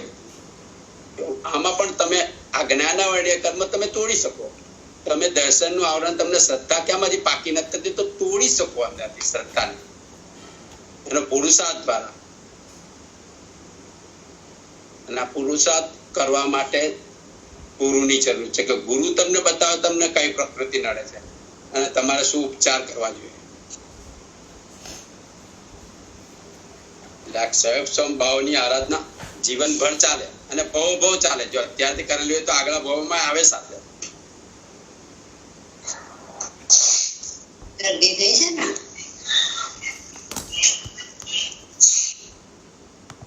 પછીથી આવે છે ચોથો ભાવ સાહિક ભાવ. સાહિક ભાવ આત્માનો એવો અત્યંત શુદ્ધ ભાવ છે કે જે સર્વ કર્મને નાશ કરે. એને સાહિક ભાવ કહેવાય. અને આના એક્ઝામ્પલ છે ધ્યાન અને જ્ઞાન. ધ્યાન અને જ્ઞાન એ શુદ્ધ ભાવ છે. અને આ જ્ઞાન અને ધ્યાનના શુદ્ધ ભાવના એક સમયમાં જીવ અનંત કર્મને નિર્જરા કરે છે. જ્ઞાન અને ધ્યાનના જો શુદ્ધ ભાવમાં જીવ જાય તો એક સમયમાં અનંત કર્મની નિર્જરા થાય. પણ ધ્યાન કેવું હોવું જોઈએ? જીવનું ધ્યાન એ શ્રેષ્ઠ છે કે જેમાં જીવ શુદ્ધ સ્વરૂપે, શુદ્ધ ભાવે પોતાના સ્વરૂપમાં વર્તતો હોય. શુદ્ધ ભાવે કે હું આત્મા છું, શુદ્ધ આત્મા છું, ચૈતન્ય સ્વરૂપ છું. દેહ એ મારું સ્વરૂપ નથી. દેહ એક વિકૃતિ છે, વિકાર છે. આત્મા કેવળ જ્ઞાન સ્વરૂપ છે અને તે બધી જ અવસ્થાને જોનાર અને જાણનાર છે. આત્મા જોનાર અને જાણનાર છે. ખાલી બધી જ અવસ્થાઓને, તમે બાળપણમાં હોય કે જુવાનીમાં હોય કે બુઢાપામાં, એને જોનાર ને જાણનાર આત્મા છે. આત્મા દેહ નથી. અને બધી જ અવસ્થા તે જુદો છે, ન્યારો છે. એટલે આવો ભાવનું જીવને ધ્યાન થાય તો પછી જીવનું કોઈ કર્મ ટકી ના શકે. ને આવો ભાવ એટલે કાયોત્સર્ગ. કાયોત્સર્ગમાં જીવ જાય, દેહને છોડીને જાય આત્મામાં, ત્યારે અનંત કર્મનો ક્ષય થાય. એવી જ રીતે પ્રભુ ભક્તિની લીનતા. પ્રભુ ભક્તિમાં લીન થાય જીવ. લીનતા એટલે પ્રભુમય થઈ જાય. પ્રભુને એ જીવ એક થઈ જાય. કારણ કે પ્રભુ શુદ્ધ આત્મા છે ને તમારો પણ આત્મા. જ્યારે બે આત્માનું મિલન થાય એટલે પ્રભુ ભક્તિ, આપણે જે ભક્તિ કરીએ છીએ એ બધી બાહ્ય ભક્તિ છે, જેમાં ભાવ આવતા જ નથી, પ્રભુમય થતા નથી. પ્રભુમય થાવ જેવી મીરાની હતી કે નરસિંહની, એવી પ્રભુ ભક્તિની જે લીનતા આવે તો જીવનું જ્ઞાન પણ નિર્મળ થાય. જીવને બધું સમજાઈ જાય. અને આ નિર્મળ જ્ઞાનના બળથી જીવ અનંત કર્મનો ખુરદો બોલાવી શકે. એટલે આ શુદ્ધ ભાવના ઉદયમાં શુદ્ધ ભાવ જ્યારે જીવન પ્રગટ થાય તો ઉદયમાં આવતા કર્મો પણ જાય અને સત્તામાં રહેલા કર્મો પણ ખરી જાય. કારણ કે સત્તામાં રહેલા કર્મો છે તે આત્માના પ્રદેશની સાથે છે. હવે કર્મો બંધાય છે કેવા ભાવે? કર્મ બંધાય મન વચન કાયના યોગથી આવે, પણ એનો બંધાય કસાયને પરિણામે. કસાયને લઈને આત્મામાં ચિકાસ ઉત્પન્ન થાય છે અને તેને લઈને કર્મ આત્માને ચોટે છે.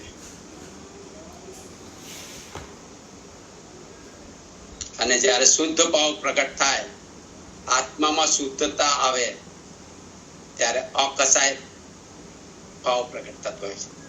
જીવને કોઈ કસાય અને અકસાયતાથી જે પેલી જે ચિકાસ હોય છે એ વૃક્ષતામાં પરિણમે છે, ડ્રાય થઈ જાય. જેવી રીતે કોઈ ભીની દિવાલ પર તમે રેતી નાખો અને રેતી કેવી ચોટી જાય અને દિવાલ ડ્રાય થતા રેતી પડી એની જાતે ખરી પડે. એવી જ રીતે જીવના કર્મો ખરી પડે, શિથિલ થઈ જાય, કમજોર થઈ જાય.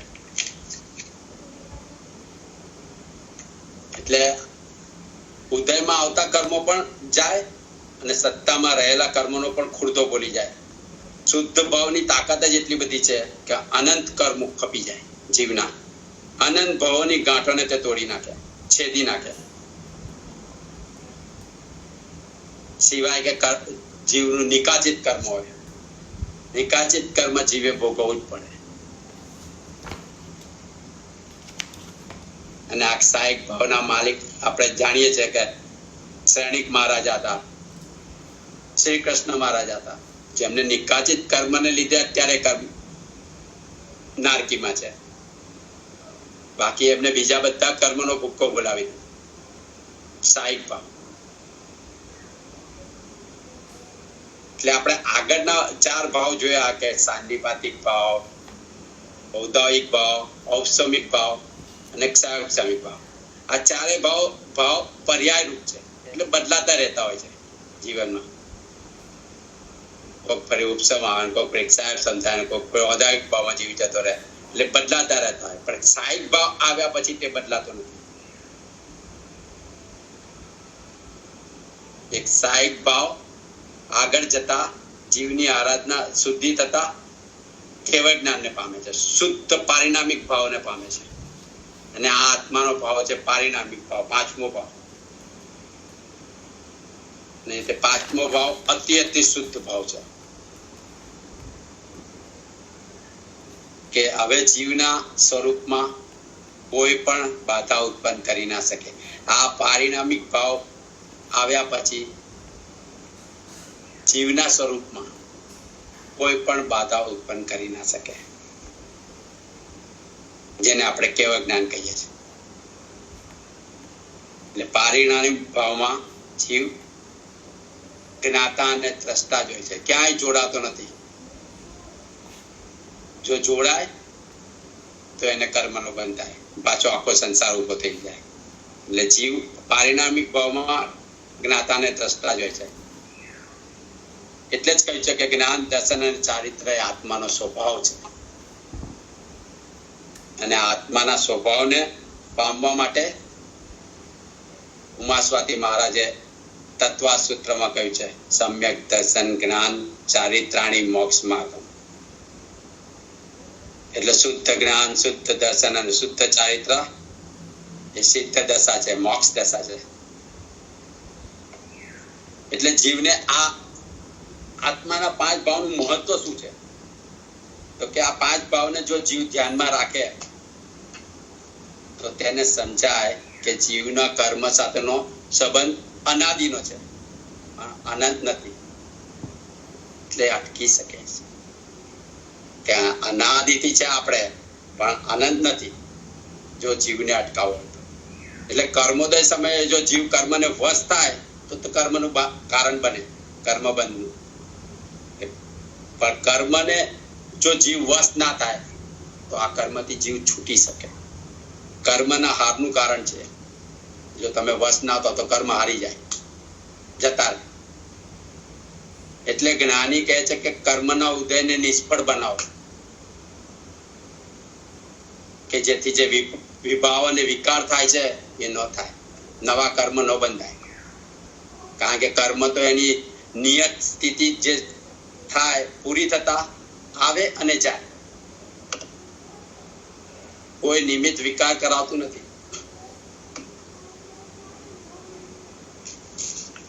એટલે જીવ જે પોતાના પારિણામિક ભાવમાં પુરુષાર્થહીન રહે તો વિકાર થાય, પણ જીવ જો પોતાના પારિણામિક ભાવમાં પુરુષાર્થ કરે, એટલે કે હું શુદ્ધ આત્મા છું, હું દેહાદી સ્વરૂપ નથી, રાગ દ્વેષ મારા નથી, મોહ એ મારો સ્વભાવ નથી, અને એવું જ જાણે કે હું એકલો જ આવ્યો છું, એકલો જ જવાનો છું, કર્મ એક મારે જ ભોગવવાના છે, એવું સમજીને જો જીવ પુરુષાર્થ કરે, મારા જ કર્મો છે, મારે જ ભોગવવાના છે. એટલે એવી રીતે જીવ પુરુષાર્થ કરે તો આ નિમિત્તાધીનપણું જે અત્યારે છે આપણું, આપણે નિમિત્તને આધીન થઈએ છીએ છીએ, એ ટળી શકે, જીવ ટળી શકે. કારણ કે અત્યારે આપણો જીવ નિમિત્તને આધીન છે, જેવું નિમિત્ત આવે એવા આપણે થઈ જઈએ.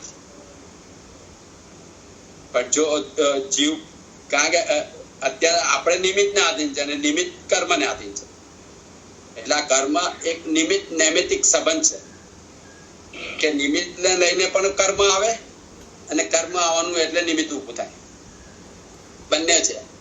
અને આપણે જો એને આધીન થઈ જઈએ તો નવા કર્મ ભાગીએ છીએ, પણ જો સ્વભાવને આધીન થઈએ તો આ નિમિત્તાધીન પણ ટળી શકે.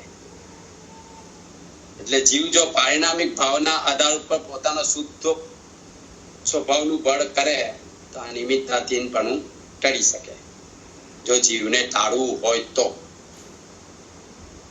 એટલે પારિણામિક ભાવ તે પોતાના શુદ્ધ સ્વરૂપની સ્થિતિ છે અને પોતાનો સ્વભાવ છે. એટલે જીવ જો આ જ્ઞાનીએ બતાવેલા માર્ગ પર ચાલે તો મોક્ષ સુલભ છે. એટલે વારંવાર જીવે આ પોતાના ભાવોની અનુપ્રેક્ષા કરતા રહેવું જોઈએ, કે સતત આ ભાવનું બળ જગાવવું જોઈએ. જો જીવે કર્મથી મુક્ત થવું હોય તો જીવ આ ભાવના બળે કર્મથી મુક્ત થઈ શકે. એટલે આ છે 5 ભાવો જેમાં જીવ પોતાનું પુરુષાર્થ કરી શકે છે અને કર્મને ઘટાડી શકે છે, કર્મને તોડી શકે છે, નિમિત્તાધીનથી બચી શકે છે. એટલે આ થયા 5 ભાવ. એટલે મારાથી કોઈ પણ જીવને કોઈ પણ તકલીફ દુઃખ થયું હોય, ઓકે, મન વચન કાયાથી સર્વે જીવોની ક્ષમા માંગુ છું, ઓકે. કારણ કે મારા બોલવાથી કોકને દુઃખ થયું હોય, મન દુઃખ થાય જ છે, એટલે થતું હોય.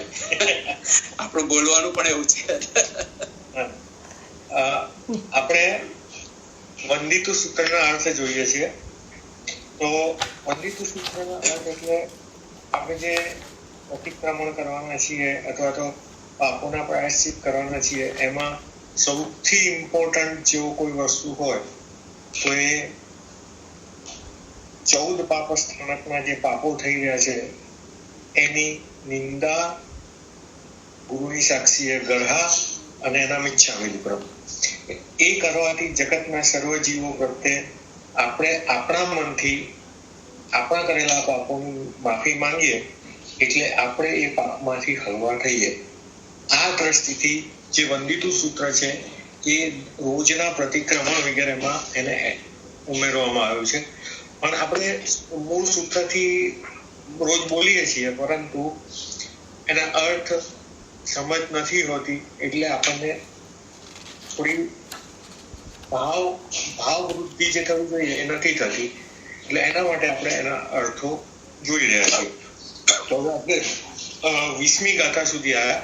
એટલે એમાં પહેલા 5 જે આપણા વ્રતો છે, મહાવ્રતો, પ્રાણાતિપાત, મુસાવાદ, અદત્તાદાન, મૈથુન, પરિગ્રહ, એ 5 મહાવ્રતોમાં જે કંઈ અને આપણે શ્રાવકના પક્ષે અણુવ્રતો છે, તો એમાં જે કંઈ આસાધના થઈ હોય અને એને આપણે સમજ્યા, પછી આ ગુણ વ્રતો, એમાં પહેલું આપણે દિશા પરિમાણના વ્રતને જોયું.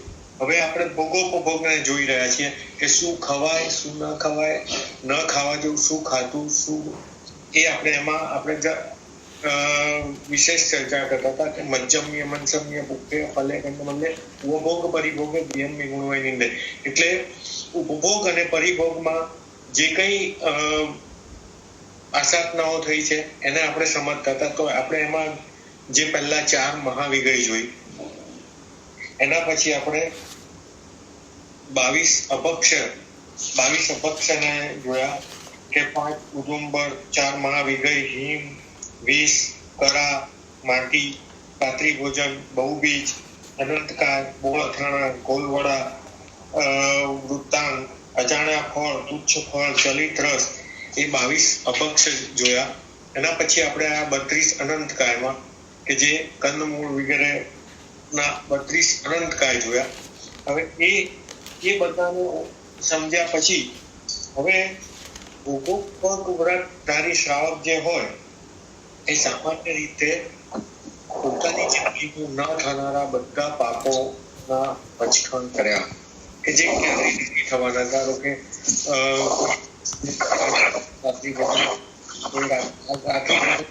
પ્રતિજ્ઞા લેતો હોય અને રોજે રોજ એના પચખાણ કરતો હોય, એવી રીતે જે મહાવિગયો છે તો એનો ત્યાગ ઇન જનરલ મોટાભાગના શ્રાવકો કરતા હોય.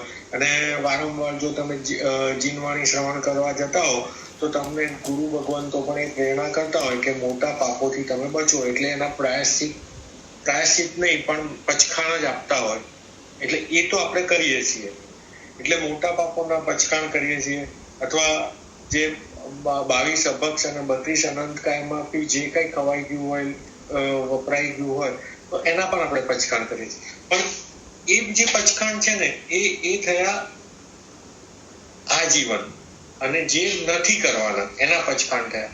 હવે આપણે એક બીજા સેક્ટર પર આવીએ છીએ કે જેમાં આપણે જેની બાધા નથી લીધી અને આપણે જેની છૂટ રાખી છે, એ છૂટ રાખ્યા પછી પણ બધી વસ્તુ આપણે રોજ વાપરતા નથી. એટલે સમજો કે આપણે ખાવાની છૂટ રાખી છે, જે ભક્ષ્ય પદાર્થો હોય, જે આપણને ખપે એવા હોય, તો એ બધા પદાર્થો ખાવાની આપણે છૂટ રાખી છે. હવે કેટલા પદાર્થો થાય કે જે આપણે ખાઈ શકીએ એમ છીએ? રોજની 1000 વસ્તુ થતી હોય, 500 વસ્તુ થતી હોય. આપણે જે વાહનમાં ફરી શકીએ, વાહનની આપણે છૂટ રાખી છે, વાહન વ્યવહારની. કેટલા વાહનો, કે લાખોની સંખ્યામાં વાહનો તો છે. તો આપણે હવે જે ધીમે ધીમે જીવનને રેસ્ટ્રિક્ટ કરતા આપણે મોટા પાપોથી તો બચી ગયા, આજીવન કરવાના પાપોથી બચી ગયા. હવે જેની આપણે છૂટ રાખી છે ને, એને પણ જે વ્રતધારી શ્રાવકો હોય, જેને ભોગોપભોગના વ્રત લેવા હોય, એ લોકો રોજે રોજ એના 14 નિયમો સવારે અને રાત્રે એ બધા પ્રતિક્રમણ વગેરે કરતા હોય ત્યારે દેશાવગાસિકનું પચખાણ લઈ અને પોતે જે પાપ નથી કરવા આજે એના પચખાણ કરે છે.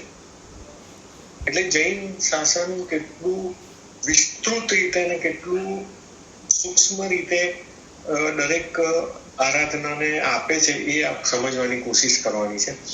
હવે એમાં જે 14 નિયમો ભોગોપભોગના કે જે આપણે માટે અલાઉડ છે, પરંતુ એમાં આપણે લિમિટેશન કરવી છે. તો એ લિમિટેશન માટે આપણે રોજ સવારે પ્રતિક્રમણ કરતી વખતે દેશાવગાસિકના પચખાણ પૂર્વક આપણે એ વસ્તુઓનો ત્યાગ કરવાનો છે. તો એ 14 નિયમો કયા છે? તો એ 14 નિયમો આપણે આજે જોઈએ કે સચિત દંભ વિગય પાણઃ તંબોળવત્થ કુસુમેષુ વાહણ શયન વિલેવણ બંબદિશિનાણ ભક્તેષુ.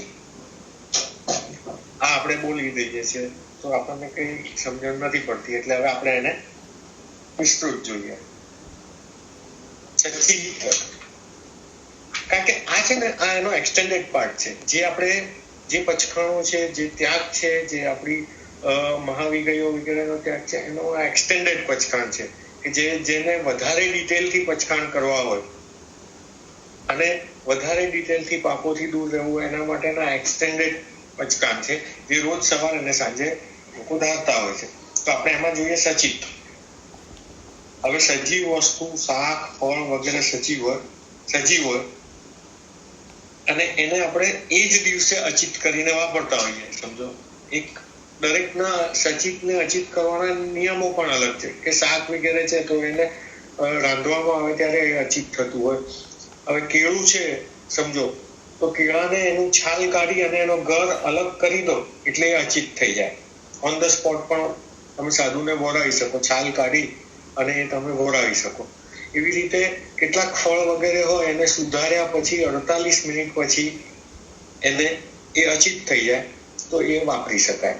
એવી રીતે દરેક પ્રિસાઇઝ વસ્તુ માટે એના જે ગુણધર્મ છે એ પ્રમાણે એને સચિતને અચિત કરવાની એક સિસ્ટમ છે. હવે એ જે આપણે સચિત વસ્તુઓ છે તો એ વાપરવાની છે, એ આપણને અચિત કર્યા પછી વાપરવાના અલાઉડ છે. પણ કેટલી, તો પછી કેટલાક શ્રાવકો એની સંખ્યા નક્કી કરે છે કે દિવસ દરમિયાન હું 25 વસ્તુ સચિત વાપરીશ, સચિતની અચિત થયેલી 25 વસ્તુ જ વાપરીશ. એટલે પછી એ શું છે કે એની શાકભાજી વગેરેમાં, ફળ વગેરેમાં એની લિમિટ થઈ જાય. એ દિવસની હજારોનું પાપ છે એમાંથી એ નીકળી જાય. આ 14 નિયમો ધરવાવાળા જે હોય એ લોકોનું જીવન તમે ઘણી વખત જોશો તો એકદમ મર્યાદિત થઈ જાય કે ભાઈ ચલો મારે આ નથી ખાવાનું, આજે આનો મારે ત્યાગ છે. એટલે તમને ખબર પડે કે આ તો ડે ટુ ડે પણ ત્યાગ કરે છે અને આ પેલું તો છોડ્યું જ હશે પણ ડે ટુ ડે પણ આ ત્યાગ કરે છે. તો એવી રીતે એ લોકો દરેક વસ્તુનો નિયમ કરે છે કે ભાઈ સચિત વસ્તુ, તો સચિત વસ્તુ મારે 10, 15, 20 તમારે જે સંખ્યા, પણ એના પછીના પાપમાંથી આપણે બચીએ છીએ.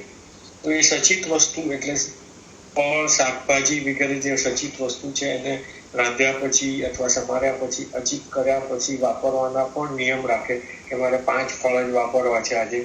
એટલે સવારથી એ પછી એને આખી દિનચર્યામાં એની નોંધ રાખે પોતાના મગજમાં કે આજે મેં સફરજન ખાધું છે, મોસંબી ખાધી છે,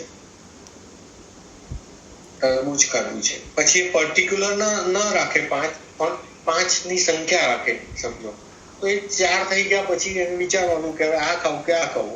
હવે 3 ચોઈસ આવી સામે, તો પછી એને નક્કી કરવાનું કે આમાંથી મારે હવે એક જ લેવું છે કોઈ પણ. એટલે એ જે સચિત વસ્તુઓના પાપમાંથી બચવા માટે એ નિયમ સચિત વસ્તુનો નંબર ઓફ સચિત વસ્તુ એ નક્કી કરે. પછી દ્રવ્ય એટલે દ્રવ્ય એટલે શું કે જે આપણે વાપરીએ છીએ, ખાઈએ છીએ, તો એ બધા જેટલા પણ પદાર્થો ખાઈએ છીએ એ ટોટલ કેટલા નંબર ઓફ વસ્તુ ખાવી એનો એક નિયમ કરે કે રોજ મારે 20 થી વધારે વસ્તુ ના વાપરવી, 50 થી વધારે વસ્તુ ના વાપરવી, 5 થી વધારે વસ્તુ ના વાપરવી. એમાં પાણી પણ એ લોકો ઇન્ક્લુડ ગણે છે કે પાણી સાથે હું 15 વસ્તુ જ વાપરીશ કે 5 વસ્તુ જ વાપરીશ. હવે આ તો આમ આપણે નથી, we are never come across this kind of people. પણ કેટલાક સાધુઓ એવા હોય છે કે 2 જ દ્રવ્યથી એકાશનું કરે, 2 જ દ્રવ્યથી આંબીલ કરે. ખાલી રોટલીને ચૂરીને એમાં પાણી નાખીને જે રીતે એમનું, એવી રીતે પણ તપ કરવાવાળા. એટલે એ જે નિર્જરા કરવા માટે અથવા તો જે નયનભાઈએ કીધું કે એ કર્મોને બોલાવીને એનો ખુરદો બોલાવવા માટે તૈયાર થાય, એટલે એના માટે આ નિયમ છે. હજુ અને આપણે કેટલા એવા લોકોના સંપર્કમાં તો આવ્યા જ છીએ કે આપણે 100 વેરાયટીઝ હોય તો એમાંથી 5 જ કે 10 જ કે 15 જ વસ્તુ ખાવા વાળાના સંપર્કમાં તો આપણે ઘણી વખત આવ્યા છીએ. હવે તો આપણું એક્સપાન્શન એટલું બધું વધી ગયું છે ને કે લગ્નમાં જમવા ધારો કે ગયા સમજો ક્યાંક,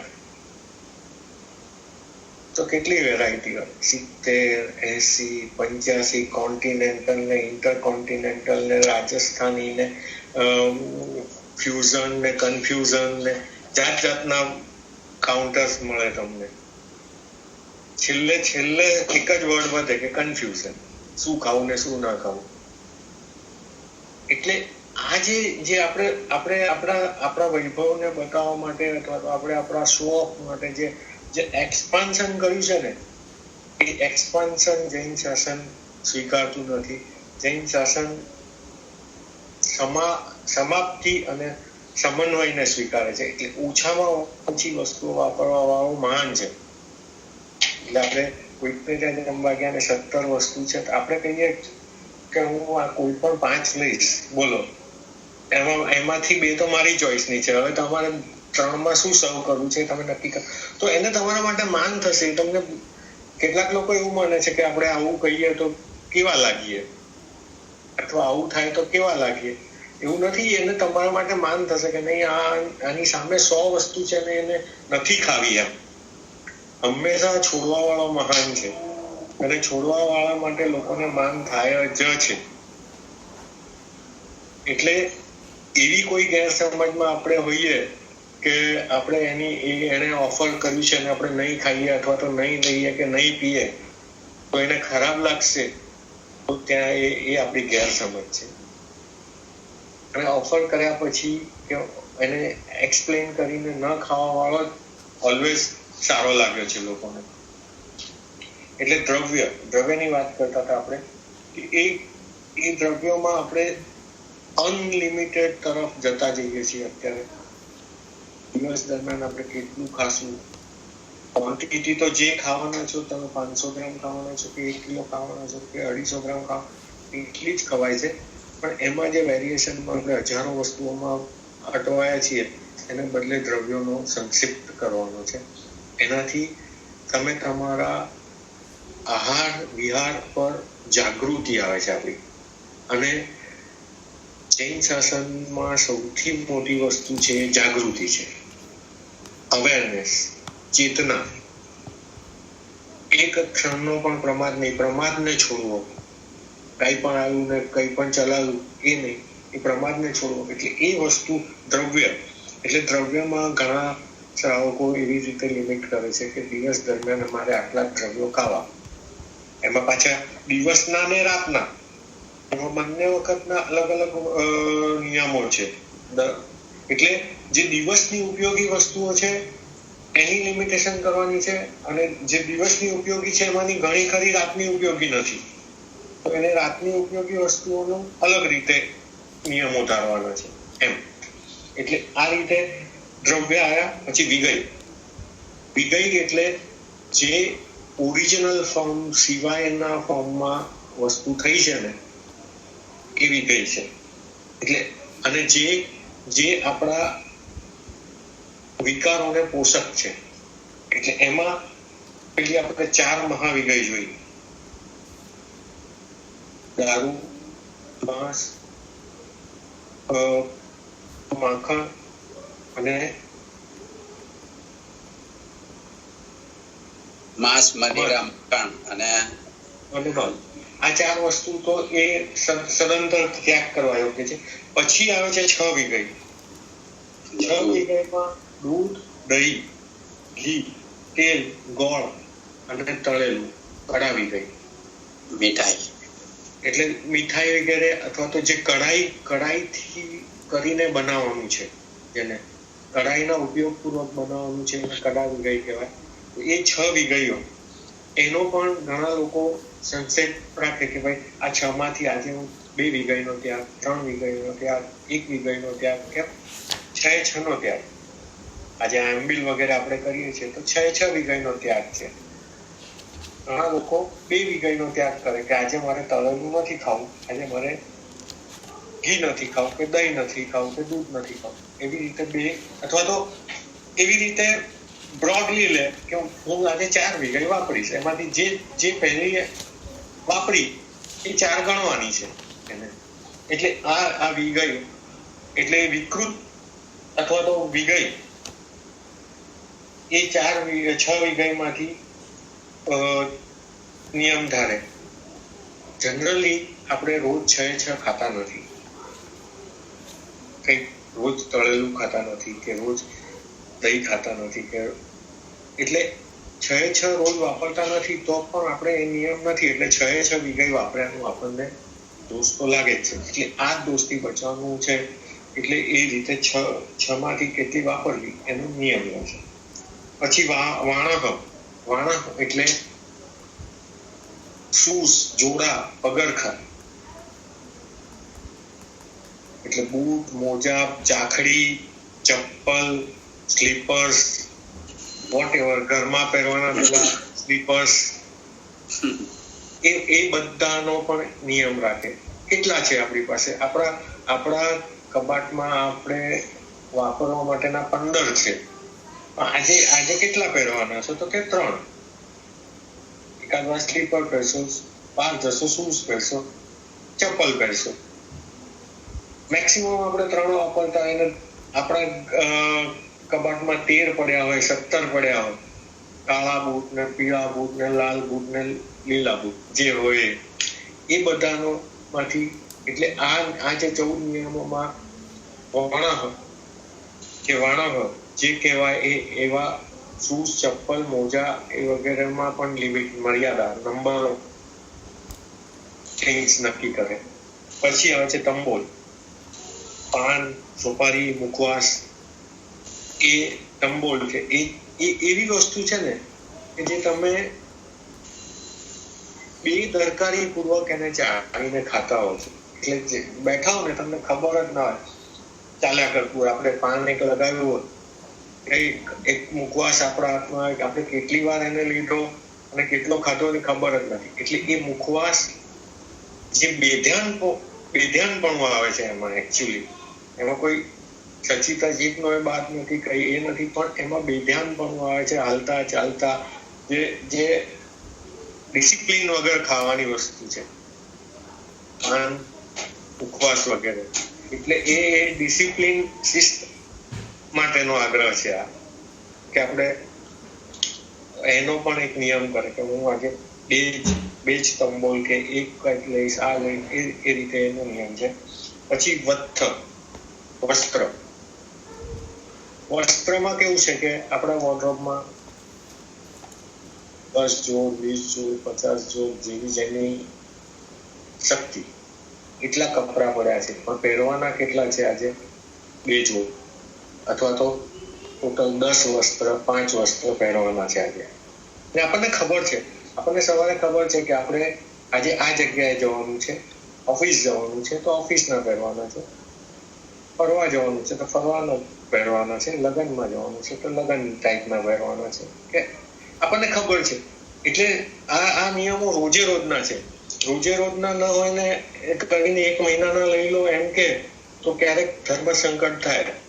પણ તો રોજે રોજના આપણા શિડ્યુલને આપણે વિચારીને નક્કી કરવાના છે કે આજે મારે 6 જોડ જોઈશે, આજે મારે 1 જોડ જોઈશે, આજે મારે 3 જોડ જોઈશે. તો એ વસ્ત્રોનો પણ આ રીતે દિવસ દરમિયાન આટલા પહેરીશ એવી રીતનો નિયમ કરવાથી શું થાય છે કે જે આપણે 100 જોડ બનાવ્યા છે એના પાપમાંથી પણ આપણે બચીએ. 100 બનાવીને તો મૂકી દીધા, એ 100 નું લાગ્યું આપણને, પણ એ 100 આજે રોજે રોજ 100 નો જે પાપનો સ્ત્રોત ચાલુ હતો એને બંધ કર્યો આપણે. એટલે વસ્ત્રોનો નિયમ છે. પછી કુસુમ, ફૂલ એટલે સુગંધિત દ્રવ્યો, કે પરફ્યુમ છે, અત્તર છે, સુગંધિત દ્રવ્ય છે, તો એનો પણ એક નિયમ કરે કે આજે મારે 2 થી વધારે સુગંધિત દ્રવ્ય મારા માટે નથી વાપરવા. આપણે પાછા દોડયા ખરા ને એટલે પાછા આપણે કહીએ કે મેં આ લગાવ્યું ને પેલું લગાવીને આવી ગયો ને એની બી મને સુગંધ આવી તો દોષ લાગે કે નહીં? તમે એક પરફ્યુમ લગાવીને પેલો સામે આવ્યો એ બીજું લગાવીને આવ્યો તો તમારે તો બે સુગંધ થઈ ગઈ ભાઈ. પણ એવું નથી. તમે તમારા ઉપભોગ માટે જે વાપરો છો ને એનો નિયમ છે. એટલે સુગંધી દ્રવ્યોનો પણ નિયમ. એટલે વિચાર કરો કે કશામાંથી તમને બંધ નથી કરતા, પરંતુ લિમિટ કરાવે છે. એવું નથી કહેતા કે બસ હવે તમે સુગંધી તો નહીં જ વાપરવાનું, ને આપણે વાણિયાના છોકરાને પરફ્યુમ તો હોય જ નહીં ને, એવું નથી. જે છે અત્તર વગેરે જે શોભે છે એ વસ્તુ વાપરવાની છે, પણ એની લિમિટ કરવાની છે. પાછું એ પાછા બીજી વાત એમાં, ધારો કે તમે કોઈ પૂજામાં અત્તર વાપરો છો, ભગવાનની પૂજા કરતી વખતે કોઈ સુગંધી દ્રવ્ય વાપરો છો, કેસર વાપરો છો, બરાસ વાપરો છો, કસ્તુરી વાપરો છો કે અત્તર વાપરો છો, એ પાછું એમાં નથી આવતું. આ તો પોતાના ટાપટીપ માટેની વાત છે. એટલે પોતાના ટાપટીપ માટે જે વાપરવાની વાત છે એના નિયમની વાત છે. પછી વાહન એટલે વ્હીકલ. એટલે જૂના જમાનામાં સમજો માણસ પાસે 5-25 ઘોડા હોય, હાથી હોય, બળદગાડા હોય, ઘોડાગાડી હોય, એ હોય. અત્યારે આપણી પાસે 1 ગાડી હોય, 2 ગાડી હોય, 3 વાહનો. એવી રીતે વાહનનો નિયમ છે. એટલે એમાં પછી બધા ટ્રાન્સપોર્ટેશનના મીન્સ ઉમેરી લેવાના કે ભાઈ હું ટ્રેનમાં જઈશ, બસમાં જઈશ, સ્કૂટર પર જઈશ, સાયકલ પર જઈશ, ગાડીમાં જઈશ. એટલે એના એક નિયમ કર્યો છે કે ભાઈ મારે 5 વાહનથી વધારે નથી વાપરવા આજે. એટલે એ નિયમ છે. પછી શયન.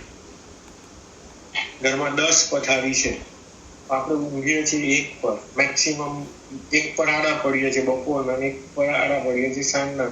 એટલે 2 જ વાપરીએ છીએ, 3 વાપરીએ છીએ મેક્સિમમ. તો એમાં પણ વિસ્તૃત રીતે એવો નિયમ કરી શકાય કે ભાઈ 3 થી વધારે પથારીમાં નથી બેસવું અથવા ખુરશીમાં નથી બેસવું, તો તમારી 2 ખુરશી કે 5 ખુરશી કે એવી રીતે એ જે સાધનો છે એનો નિયમ છે. પછી વિલેપન કે જેમાં તેલ છે, પીઠી છે, ચંદન છે, એવા વિલેપનના જે સુશોભન માટેના પદાર્થો છે એનો પણ નિયમ કે મારે 4 થી વધારે વસ્તુ નથી વાપરવી, 2 થી વધારે વસ્તુ નથી વાપરવી. તો આજે નથી વાપરવું, 0 નિયમમાં 0 પણ આવી શકે. એટલે એ રીતે એ છે વિલેપન. પછી બ્રહ્મચર્યની વાત છે કે એમાં સ્વદારા સંતોષ, પરસ્ત્રી ગમન, વિરમણ વ્રત તો છે જ આપણું. એના ઉપરાંત રોજે રોજનો નિયમ કે આજે આ ઉપભોગ નહીં અને આ ઉપભોગ આજે છૂટ, એમ એવી રીતે એ બ્રહ્મચર્ય વિગરેનો નિયમ હોય. પછી દિશી એટલે દિશાઓ, ટ્રાવેલિંગનો કે આજે ભાઈ મારે આટલું જ જવાનું છે કલાક, એટલે આટલાને બદલે આટલું રાખીએ. 200 આજે મારે સુરત થી અમદાવાદ જવાનું છે, અમદાવાદ કેટલા થાય છે? 400 થાય છે, 600 ની છૂટ રાખી. તો એ રીતે દિશા.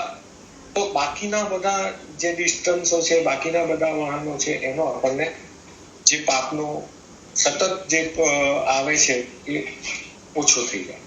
એટલે એ રીતે દિશા વગેરેમાં ઉર્ધ્વ દિશી, અધો દિશી ને એટલે 10 દિશાઓનો નિયમ કરે કે ભાઈ આ રીતે મારે આજે દક્ષિણમાં 400 સુધી જવું છે, ઉત્તરમાં નથી જવું. એવા પણ નિયમ. એટલે જે એમાં પછી વેરિએશન્સ તમારે તમારી રીતે નક્કી કરવાનું, કારણ કે આ દરેકની પોતાની એક લિમિટેશન છે અને પોતે નક્કી કરવાની વસ્તુ છે અને રોજે રોજ કરવાની વસ્તુ છે. સંદીપભાઈ, ખાલી પૂછું કે આજે તમે આપણે બેઝિકલી રેસ્ટ્રિક્ટિંગ અવરસેલ્ફ કે આપણે જે નથી યુઝ કરતા એની માટે આપણે નિયમ લઈ શકીએ, કરેક્ટ? પણ હવે આ જે 12 વ્રત છે એમાં સ્પેશિયલી આ બધી જે ખાવા પીવાની વસ્તુ છે, 14 નિયમ, સોરી, એમાં ને 12 વ્રત 14 નિયમ, એની અંદર આ જે 14 નિયમ છે એની અંદર ઘણી બધી વસ્તુ છે જે standard all round the year આપણે રાખી શકીએ. કે સમજો જે રીતે છે અત્યારે કે દિવસના 50 દ્રવ્ય ખાશું, હવે એ આખું 12 મહિના માટે કરી શકીએ. એમાં એવું છે કે રોજે રોજ તો લેવું પડે, રોજે રોજ લેવું જોઈએ અને લેવું પડે. કારણ કે આ કેવું છે કે જે એમ તો તમે એવી બાધા તો લઈ જ શકો કે 50 થી વધારે નહીં જ વાપરવાના 365 દિવસ, પણ એને રિવિઝન તો રોજ કરવું જ પડે, નહીં તો તમને ખબર જ નથી કે તમે ક્યાં રેસ્ટ્રિક્ટ કર્યું છે, તમે પછી રૂટીન થઈ જાય છે. તો પણ આની અંદર શું કામ કે રોજે રોજ કરવાનું હોય એટલે બેઝિકલી આ શું ખાલી મનથી વિચારવાનું છે કે એની માટે કોઈ મનથી વિચારવાનું લેવાના છે? નહીં, પચખાણ છે દેસાવગાસી. જ્યારે આપણે સમજો સવારે નૌકાશીનું પચખાણ લઈએ છીએ ને, એવી રીતે દિવસ દરમિયાનના દેસાવગાસિકનું પચખાણ હોય, અને સાંજે આપણે જ્યારે ચોવ્યાતિયાનું પચખાણ લઈએ છીએ એટલું જ નાનું પચખાણ છે દેસાવગાસિક.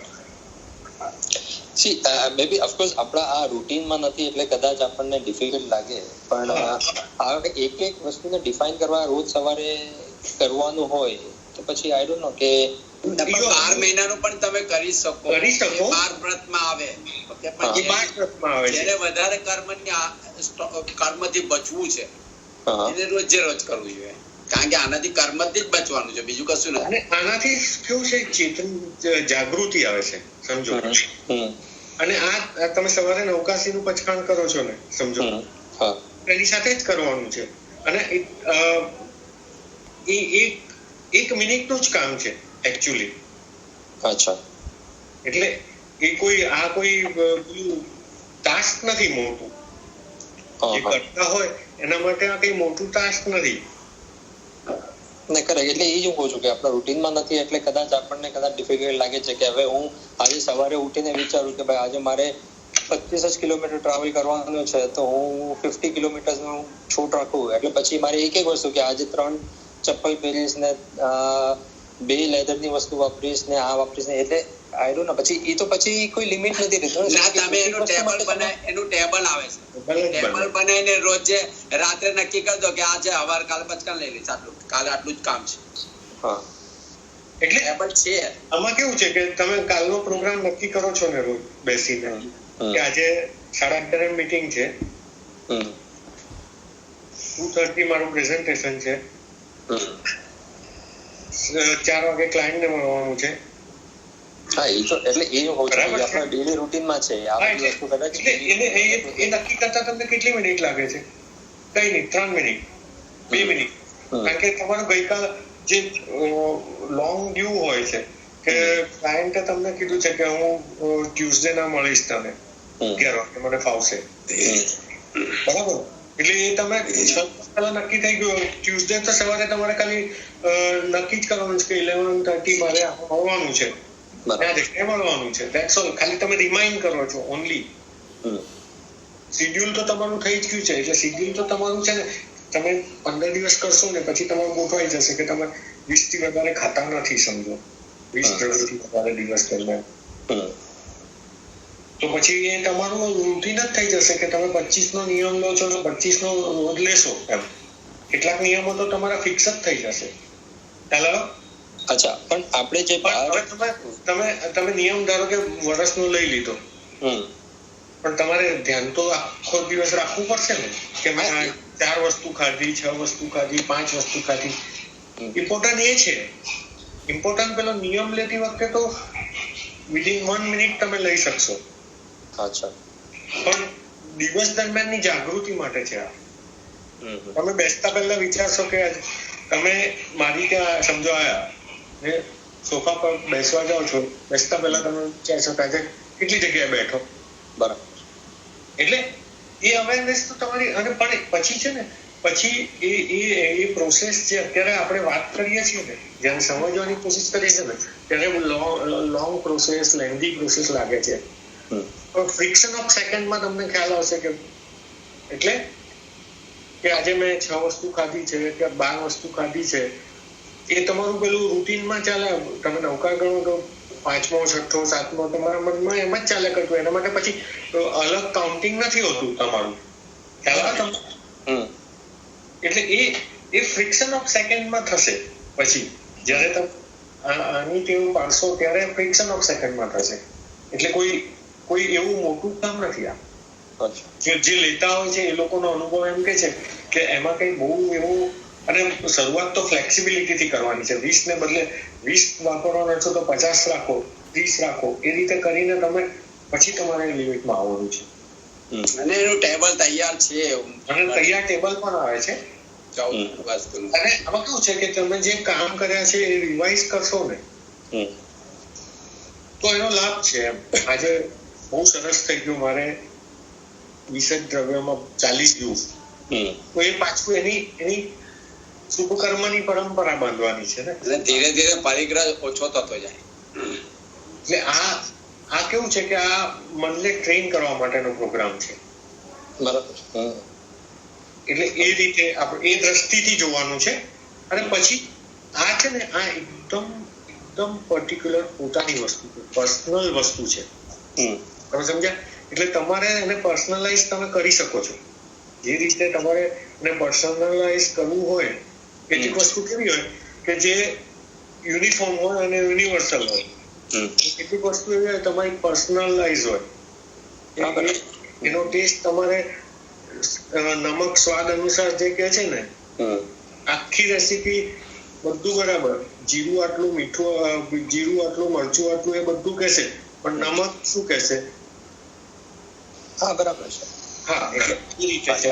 આ જે 14 નિયમોની વાત છે ને, બધા પોતાના પર્સનલાઇઝ છે.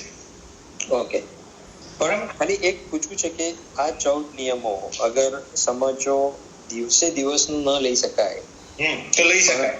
હા, લઈ શકાય. મહિનાના પણ લઈ શકાય, અથવા અઠવાડિયાનું પણ તમે નક્કી કરી શકો. પણ પછી અવેર રહેવું જોઈએ એમ. હા, એ બરાબર છે. હા, ઓફકોર્સ.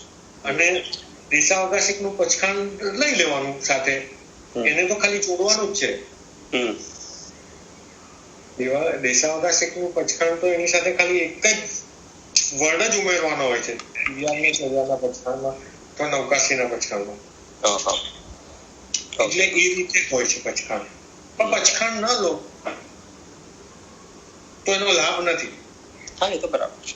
બરાબર. એટલે એ આપણે સમજીએ છીએ કે જે જયારે ઉપવાસ કર્યા પછી પણ પચખાણ ન લઈએ તો લાંઘન થાય. હા, હા, બરાબર.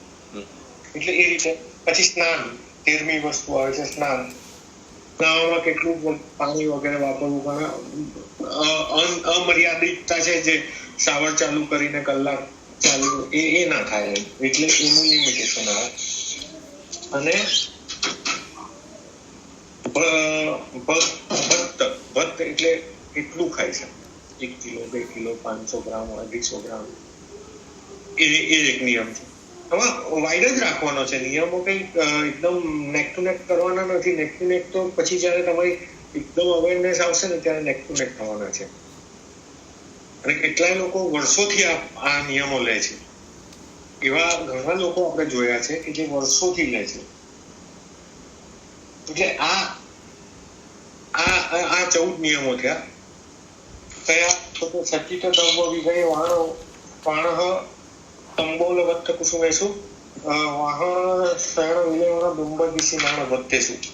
આ 14 નિયમ દિવસ અને રાત્રિ દરમિયાન લેવાનો છે. સંદીપભાઈ, બોલો.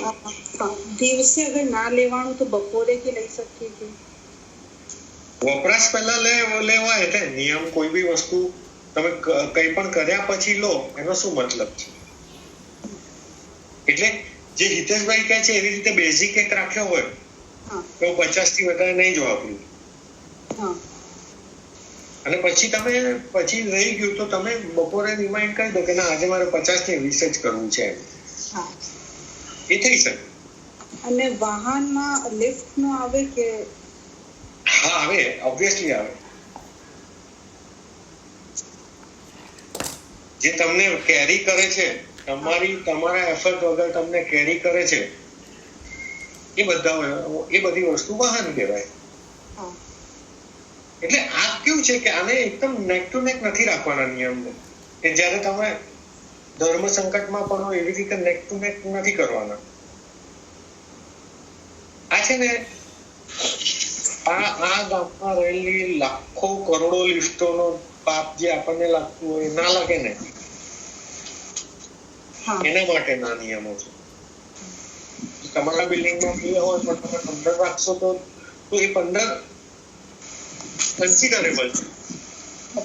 જ્યારે હજારોની સામે 15 એક તમારા કન્સિડરેબલ અને આ છે ને રોજે રોજની જાગૃતિ માટેની જ વસ્તુ છે. એટલે જાગૃતિ રાખી શકો ત્યારે જ શરૂ કરવાની. હવે એમાં પાછું પૃથ્વી એમાં વિસ્તૃત કરવું હોય કોઈ માણસને 14માં પણ પાછું પૃથ્વીકાયમાં આટલું જ વાપરીશ, અપકાયમાં આટલું જ વાપરીશ, એવું કાયમાં એટલે કે 10 ચૂલા પર જ બનેલું, 10 થી વધારે ચૂલાની રસોઈ પણ હું નહીં ખાઉં, આ નહીં ખાઉં. કેટલાક લોકો એવા હોય છે કે જે જાહેર સમારંભોના ચૂલા હોય ને એનો ખોરાક નથી ખાતા. સાધુ મહાત્માઓ બી કેટલા મેં જોયા છે કે જે સંઘના રસોડે પણ નથી દોડતા, કારણ કે ત્યાં આગળ જે થવી જોઈએ એ જૈના ના થાય, સમજો રસોઈયા થવું, તો એ પણ નથી વાપરતા. એવા સાધુઓ જોયા છે. ભલે સંઘનું રસોડું હોય, જે એકદમ વિધિસર કરતા હોય એવા રસોડામાં પણ એ જાહેર રસોડાનું નથી વાપરતા. થોડા બાકી है. कितना बाकी है? શું तो बंद कैसे करेगा? આપણને નહીં કોઈ છે કેટલું બાકી છે. એટલે આ રીતે પૃથ્વીકાય, અપકાય, તેવકાય, વાવકાય અને વનસ્પતિકાયનો પણ કેટલો ઉપયોગ કરવો એ રીતે વિશેષ લઈ શકાય.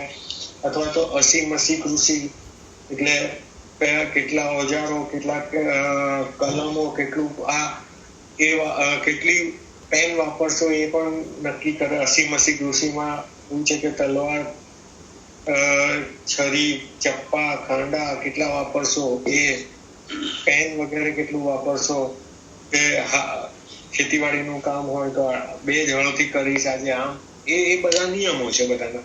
એટલે આ તો આપણે બેસિક એટલા માટે સમજીએ છીએ કે આ નિયમો લેવા જેવા હોય.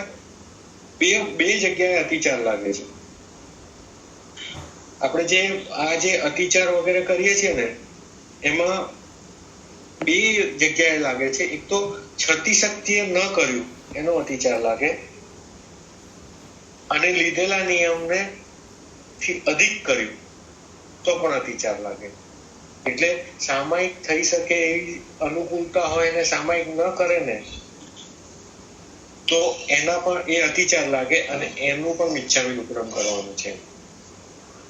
પર્વતિથિએ પૌષક થઈ શકે એવું એને ન કર્યો હોય તો એ પણ અતિચારમાં આવે છે. એટલે આપણે ત્યાં એવું નથી. એટલે ઘણા લોકો કેવું કે ભાઈ ઇન્કમ ટેક્સ નંબર રજીસ્ટર જ નહીં કરવાનો, એટલે ગવર્મેન્ટ તમને ઓળખે જ નહીં તો તમને શું રેડ પાડવાનો. ઇન્ડિયામાં કેટલાક લારી ગલ્લા વાળા અબજોપતિ થઈ ગયા, કરોડોપતિ થઈ ગયા, પણ એ લોકો આ જ મેન્ટાલિટીમાં છે કે આપણે રજીસ્ટર કરીએ તો પેલા પાસે તમારું નામ સરનામું જાય છે ને એમ. એટલે કેટલાક લોકો એવા હોય કે આપણે આ નિયમ લઈએ તો તૂટે ને તો અતિચાર લાગે ને, પણ એવું નથી. બેઝિક વસ્તુ કરી શકો એમ છો અને ન કરો ને, તમારી આવક ઇન્કમ ટેક્સ ભરવા જેટલી છે એના પછી તમે ન ભરો ને અને ન રજીસ્ટર કરો ને તો પણ તમે ગુનેગાર છો, અને રજીસ્ટર કર્યા પછી ઓછું ભરો, ન ભરો, રિટર્ન ભરવાનું રહી જાય તોય પેનલ્ટી આવે. કર્મ છે ને ભૂલ થાપ ખાતું નથી. ઓકે, કર્મ કોઈની શરમ રાખતું પણ નથી. જેમ પેલું કાયદાની દેવી ની આંખ પર પડતી હોય એ જોતી નથી કે કોણ છે, એ તો ખાલી ગુનો જ જુએ છે. એવી રીતે કર્મ સત્તા નું ગણિત એવું છે કે એ તમારો ગુનો જ જુએ છે અથવા તમારું સારું કામ જ જુએ છે. એને કોઈ કોણ છે, સંદીપભાઈ છે એટલે એને ઓછું લગાડવાનું ને હિતેશભાઈ છે તો વધારે લગાડવાનું, એ કોઈ એનો નિયમ નથી. એટલે સિમ્પલ છે કે લઈ શકાય એવું હોય ને ન લઈએ એ પણ દોષનું કારણ છે.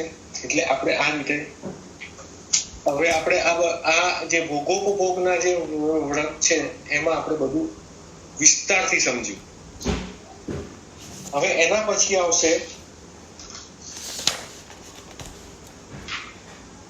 એના જે વેપાર વ્યવસાય અને એની વાત, પણ એ હવે આપણે નેક્સ્ટ ટાઈમ લઈશું, કારણ કે એ પણ એક વિષય થોડો લાંબો છે કે કયા ધંધા થઈ શકે, કેવા ધંધા ન કરવા જોઈએ, જે કર્માદાનના મોટા પાપના વ્યવસાયો છે એનાથી શ્રાવકે દૂર રહેવું જોઈએ, ઓછામાં ઓછા પાપના વ્યવસાય લેવા જોઈએ.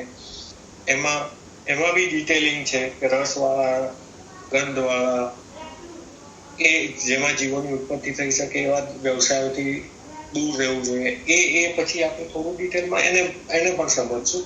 અત્યારે આપણે અહીંયા સુધી જઈએ છીએ, બરાબર. હવે હિતેશભાઈ કઈ સૂચના હોય તો જોઈ લો.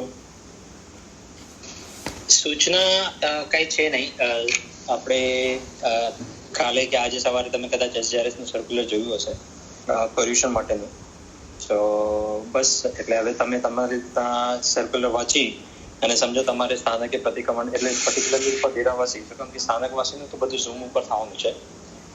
દેરાવાસીનું સ્થાનકમાં આપણે અરેન્જમેન્ટ રાખી છે. જેને પ્રતિક્રમણ ઘરેથી કરતા નથી આવડતું કે બુકમાંથી જોઈને કરતા નથી આવડતું, તો એ લોકો દેરાસરમાં એટલે સ્થાનકે આવીને પ્રતિક્રમણ કરી શકે. રોજ સાંજે છે 7 થી 8 પ્રતિક્રમણ. એટલે આપણે ત્યાં 6:30 પોણા 7 ની આસપાસ પહોંચવાની ગણતરી રાખવાની. પહોંચી જ જવું પડશે, 15 મિનિટ પહેલા પહોંચી જવું જોઈએ. શું કામ કે આપણે બધું ઓલું સેફ એન્ટ્રી ને બધું કરવાનું છે, specially with regards two temperature taking ને એવું બધું. એટલે એ અરેન્જમેન્ટ રાખી છે, પણ ખાલી તમારો સહયોગ અને મેક્સિમમ લોકોને એવું એન્કરેજ કરીએ છીએ અમે કે જે લોકો બુક વાંચીને પણ કરી શકતા હોય અથવા તો જેને આજુબાજુમાં કોઈ પણ અરેન્જમેન્ટ થતી હોય કે તમારા 5+5 કે 10 જણની, તો એ કરવા માટે ખાસ વિનંતી છે કે જે એકચ્યુઅલી જે લોકોને નથી ફાવતું અથવા નથી કરી શકે એ લોકો સ્થાનકે આવે તો વધારે યોગ્ય છે. Basically because also we don't want to though we have gotten permission for 50 people, we don't want to overcrowd it considering the safety of everybody. તો અગર તમે તમારી રીતના ઘરે કરી શકતા હોય કે સ્મોલર ગ્રુપ્સમાં કરી શકતા હોય કે બુક વાંચીને કરી શકતા હોય તો પ્લીઝ કન્ટિન્યુ ડુઈંગ દેટ. પણ અગર તમને નથી આવડતું તો don't look four YouTube or online channel. તો એની કરતાં પછી સ્થાનકે આવીને તમે કરી શકશો રોજ માટે. સંવત્સરી માટે we still have a bigger limitation because we still have an approval only for 50 people. તો એ ખાલી સંવત્સરી માટે આપણે એક ઓનલાઈન ચેનલ રાખી છે જેમાં ઝૂમ ઉપર સંવત્સરીનું પ્રતિક્રમણ કરાવાશે. તો જેને નથી આવડતું કે બીજા કોઈ ઓપ્શન્સ નથી અને સ્થાનકે આવવા માટે પણ ઓપ્શન્સ કે તમે તમારા બેલોટિંગમાં તમારું નામ નથી આવ્યું સ્થાનકે આવીને કરવા માટે, તો પછી તમે એ ઝૂમ ઉપર કરી શકશો. સો try to keep Zoom or YouTube as a last option just in case. બીજા ઓપ્શન્સ અવેલેબલ છે, કારણ કે કાંઈ પણ હોય તો યુ કેન. કારણ કે એની વાત સમજ પાડી દઉં કે પ્રતિક્રમણમાં છે ને સામાયિક સૌથી ઇમ્પોર્ટન્ટ વસ્તુ છે અને સામાયિકમાં આપણે જે ડેરાવાસી પરંપરામાં એવું વિચારીએ છીએ કે ભાઈ ઇલેક્ટ્રોનિક્સ અને ઇલેક્ટ્રિક ઉપકરણોનો આપણે ત્યાગ કરીએ છીએ, એટલે સામાયિકનો દોષ લાગે છે, એટલા માટે બને ત્યાં સુધી એવોઇડ કરજો. બુક વાંચીને કરી શકતા હો તો બુક વાંચીને કરજો જાતે. બરાબર. બસ. અને ઘણી બધી એક્ટિવિટીઝ ઝૂમ ઉપર થવાની છે. સવાર સાંજના પ્રવચન ઝૂમ ઉપર થવાના છે. તો પ્લીઝ જોઈન ઇન. અને maybe these are different times, but આપણે તો પણ સારી રીતના પોલ્યુશન બનાવી શકીએ એ રીતે. Just try to involve yourself. Okay. માંગલે. નમો હરિયંતાણમ, નમો સિદ્ધાણમ, નમો આર્યાણમ, નમો વૈચાણમ, નમો વેસવસાવનમ, વેસો પંચ નમકારો સૌ ભાવ ગણાશું મંગલાણંચ સભે સિંહ પડમમ અવય મંગલમ ચત્તારી મંગલમ હરિયંતા મંગલમ સિદ્ધા મંગલમ સાવ મંગલમ કેવલી પન્નતો તમો મંગલમ ચત્તારી લોકોત્તમા હરિયંતા લોકોત્તમા સિદ્ધા લોકોત્તમા સાવ લોકોત્તમા કેવલી પન્નતો તમો લોકોત્તમા ચત્તારી શરણમ ભવજામિ હરિયંતે શરણમ ભવજામિ સિદ્ધે શરણમ ભવજામિ સાવ શરણમ ભવજામિ કેવલી પન્નતો તમો શરણમ ભવજામિ ઉપસર્ગાક્ષમ્યાંતે ચેત્યંતે વિઘ્નવલ્લભ મન પ્રસન્નતામેતિ પૂજ્યમાને જિનેશ્વરે सर्वमंगल मंगलम सर्व कल्याण कारणम प्रधानम सर्वधर्माणम जैनम जयति शासनम। बोलो महावीर स्वामी भगवान की जय। કેમ ઈચ્છામી દુકડમ ભાઈ? ઈચ્છામી દુકડમ બધાને મિચ્છામી દુક્કડમ.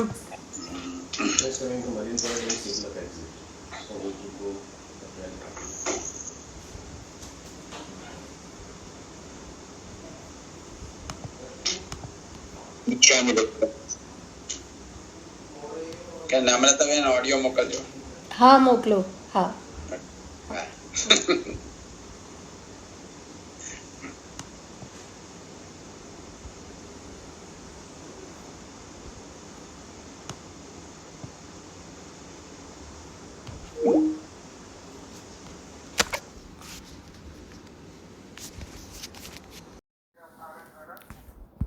માલાબેન દોશી સંભળાવશે. માલાબેન તમારો હા. વિડીયોનો ઓડિયો અનમ્યુટ કરજો. ઓકે. જય जिनेन्द्र. नाम है तेरा तारनहारा, कब तेरा दर्शन होगा। जिनकी प्रतिमा इतनी सुंदर, वो कितना सुंदर होगा, वो कितना सुंदर होगा। तुमने तारे लाखों प्राणी, ये संतों की वाणी है, ये संतों की वाणी है। तेरे छवि पर मेरे भगवन, ये दुनिया दीवानी है, ये दुनिया दीवानी है, ये दुनिया दीवानी है। भाव से तेरी पूजा रचाऊं, जीवन में मंगल होगा। जिनकी प्रतिमा इतनी सुंदर, वो कितना सुंदर होगा, वो कितना सुंदर होगा। सुरवर मुनिवर जिनके चरने निश दिन शीश झुकाते हैं, निश दिन शीश झुकाते हैं। हम भी बालक तेरे जिनवर, तेरे ही गुण गाते हैं, तेरे ही गुण गाते हैं, तेरे ही गुण गाते हैं। भाव से पार उतरने को तेरे गीतों का सरगम होगा। जिनकी प्रतिमा इतनी सुंदर, वो कितना सुंदर होगा, वो कितना सुंदर होगा। मन की मुरादें लेकर स्वामी तेरे चरणों में आते हैं, तेरे चरणों में आते हैं। जो गाते हैं प्रभु की महिमा, वो सब कुछ पा जाते हैं, वो सब कुछ पा जाते हैं, वो सब कुछ पा जाते हैं। अपने कष्ट मिटाने को तेरे चरणों में वंदन होगा। जिनकी प्रतिमा इतनी सुंदर, वो कितना सुंदर होगा, वो कितना सुंदर होगा। नाम है तेरा तारनहारा, कब तेरा दर्शन होगा। कितनी सुंदर, वो कितना सुंदर होगा, वो कितना सुंदर होगा। जय जिनेन्द्र। Thank you मालवीन। બીજું સ્તવન ગાશે નંદિતાબેન મહેતા, પૂનમની રાત ચેરા।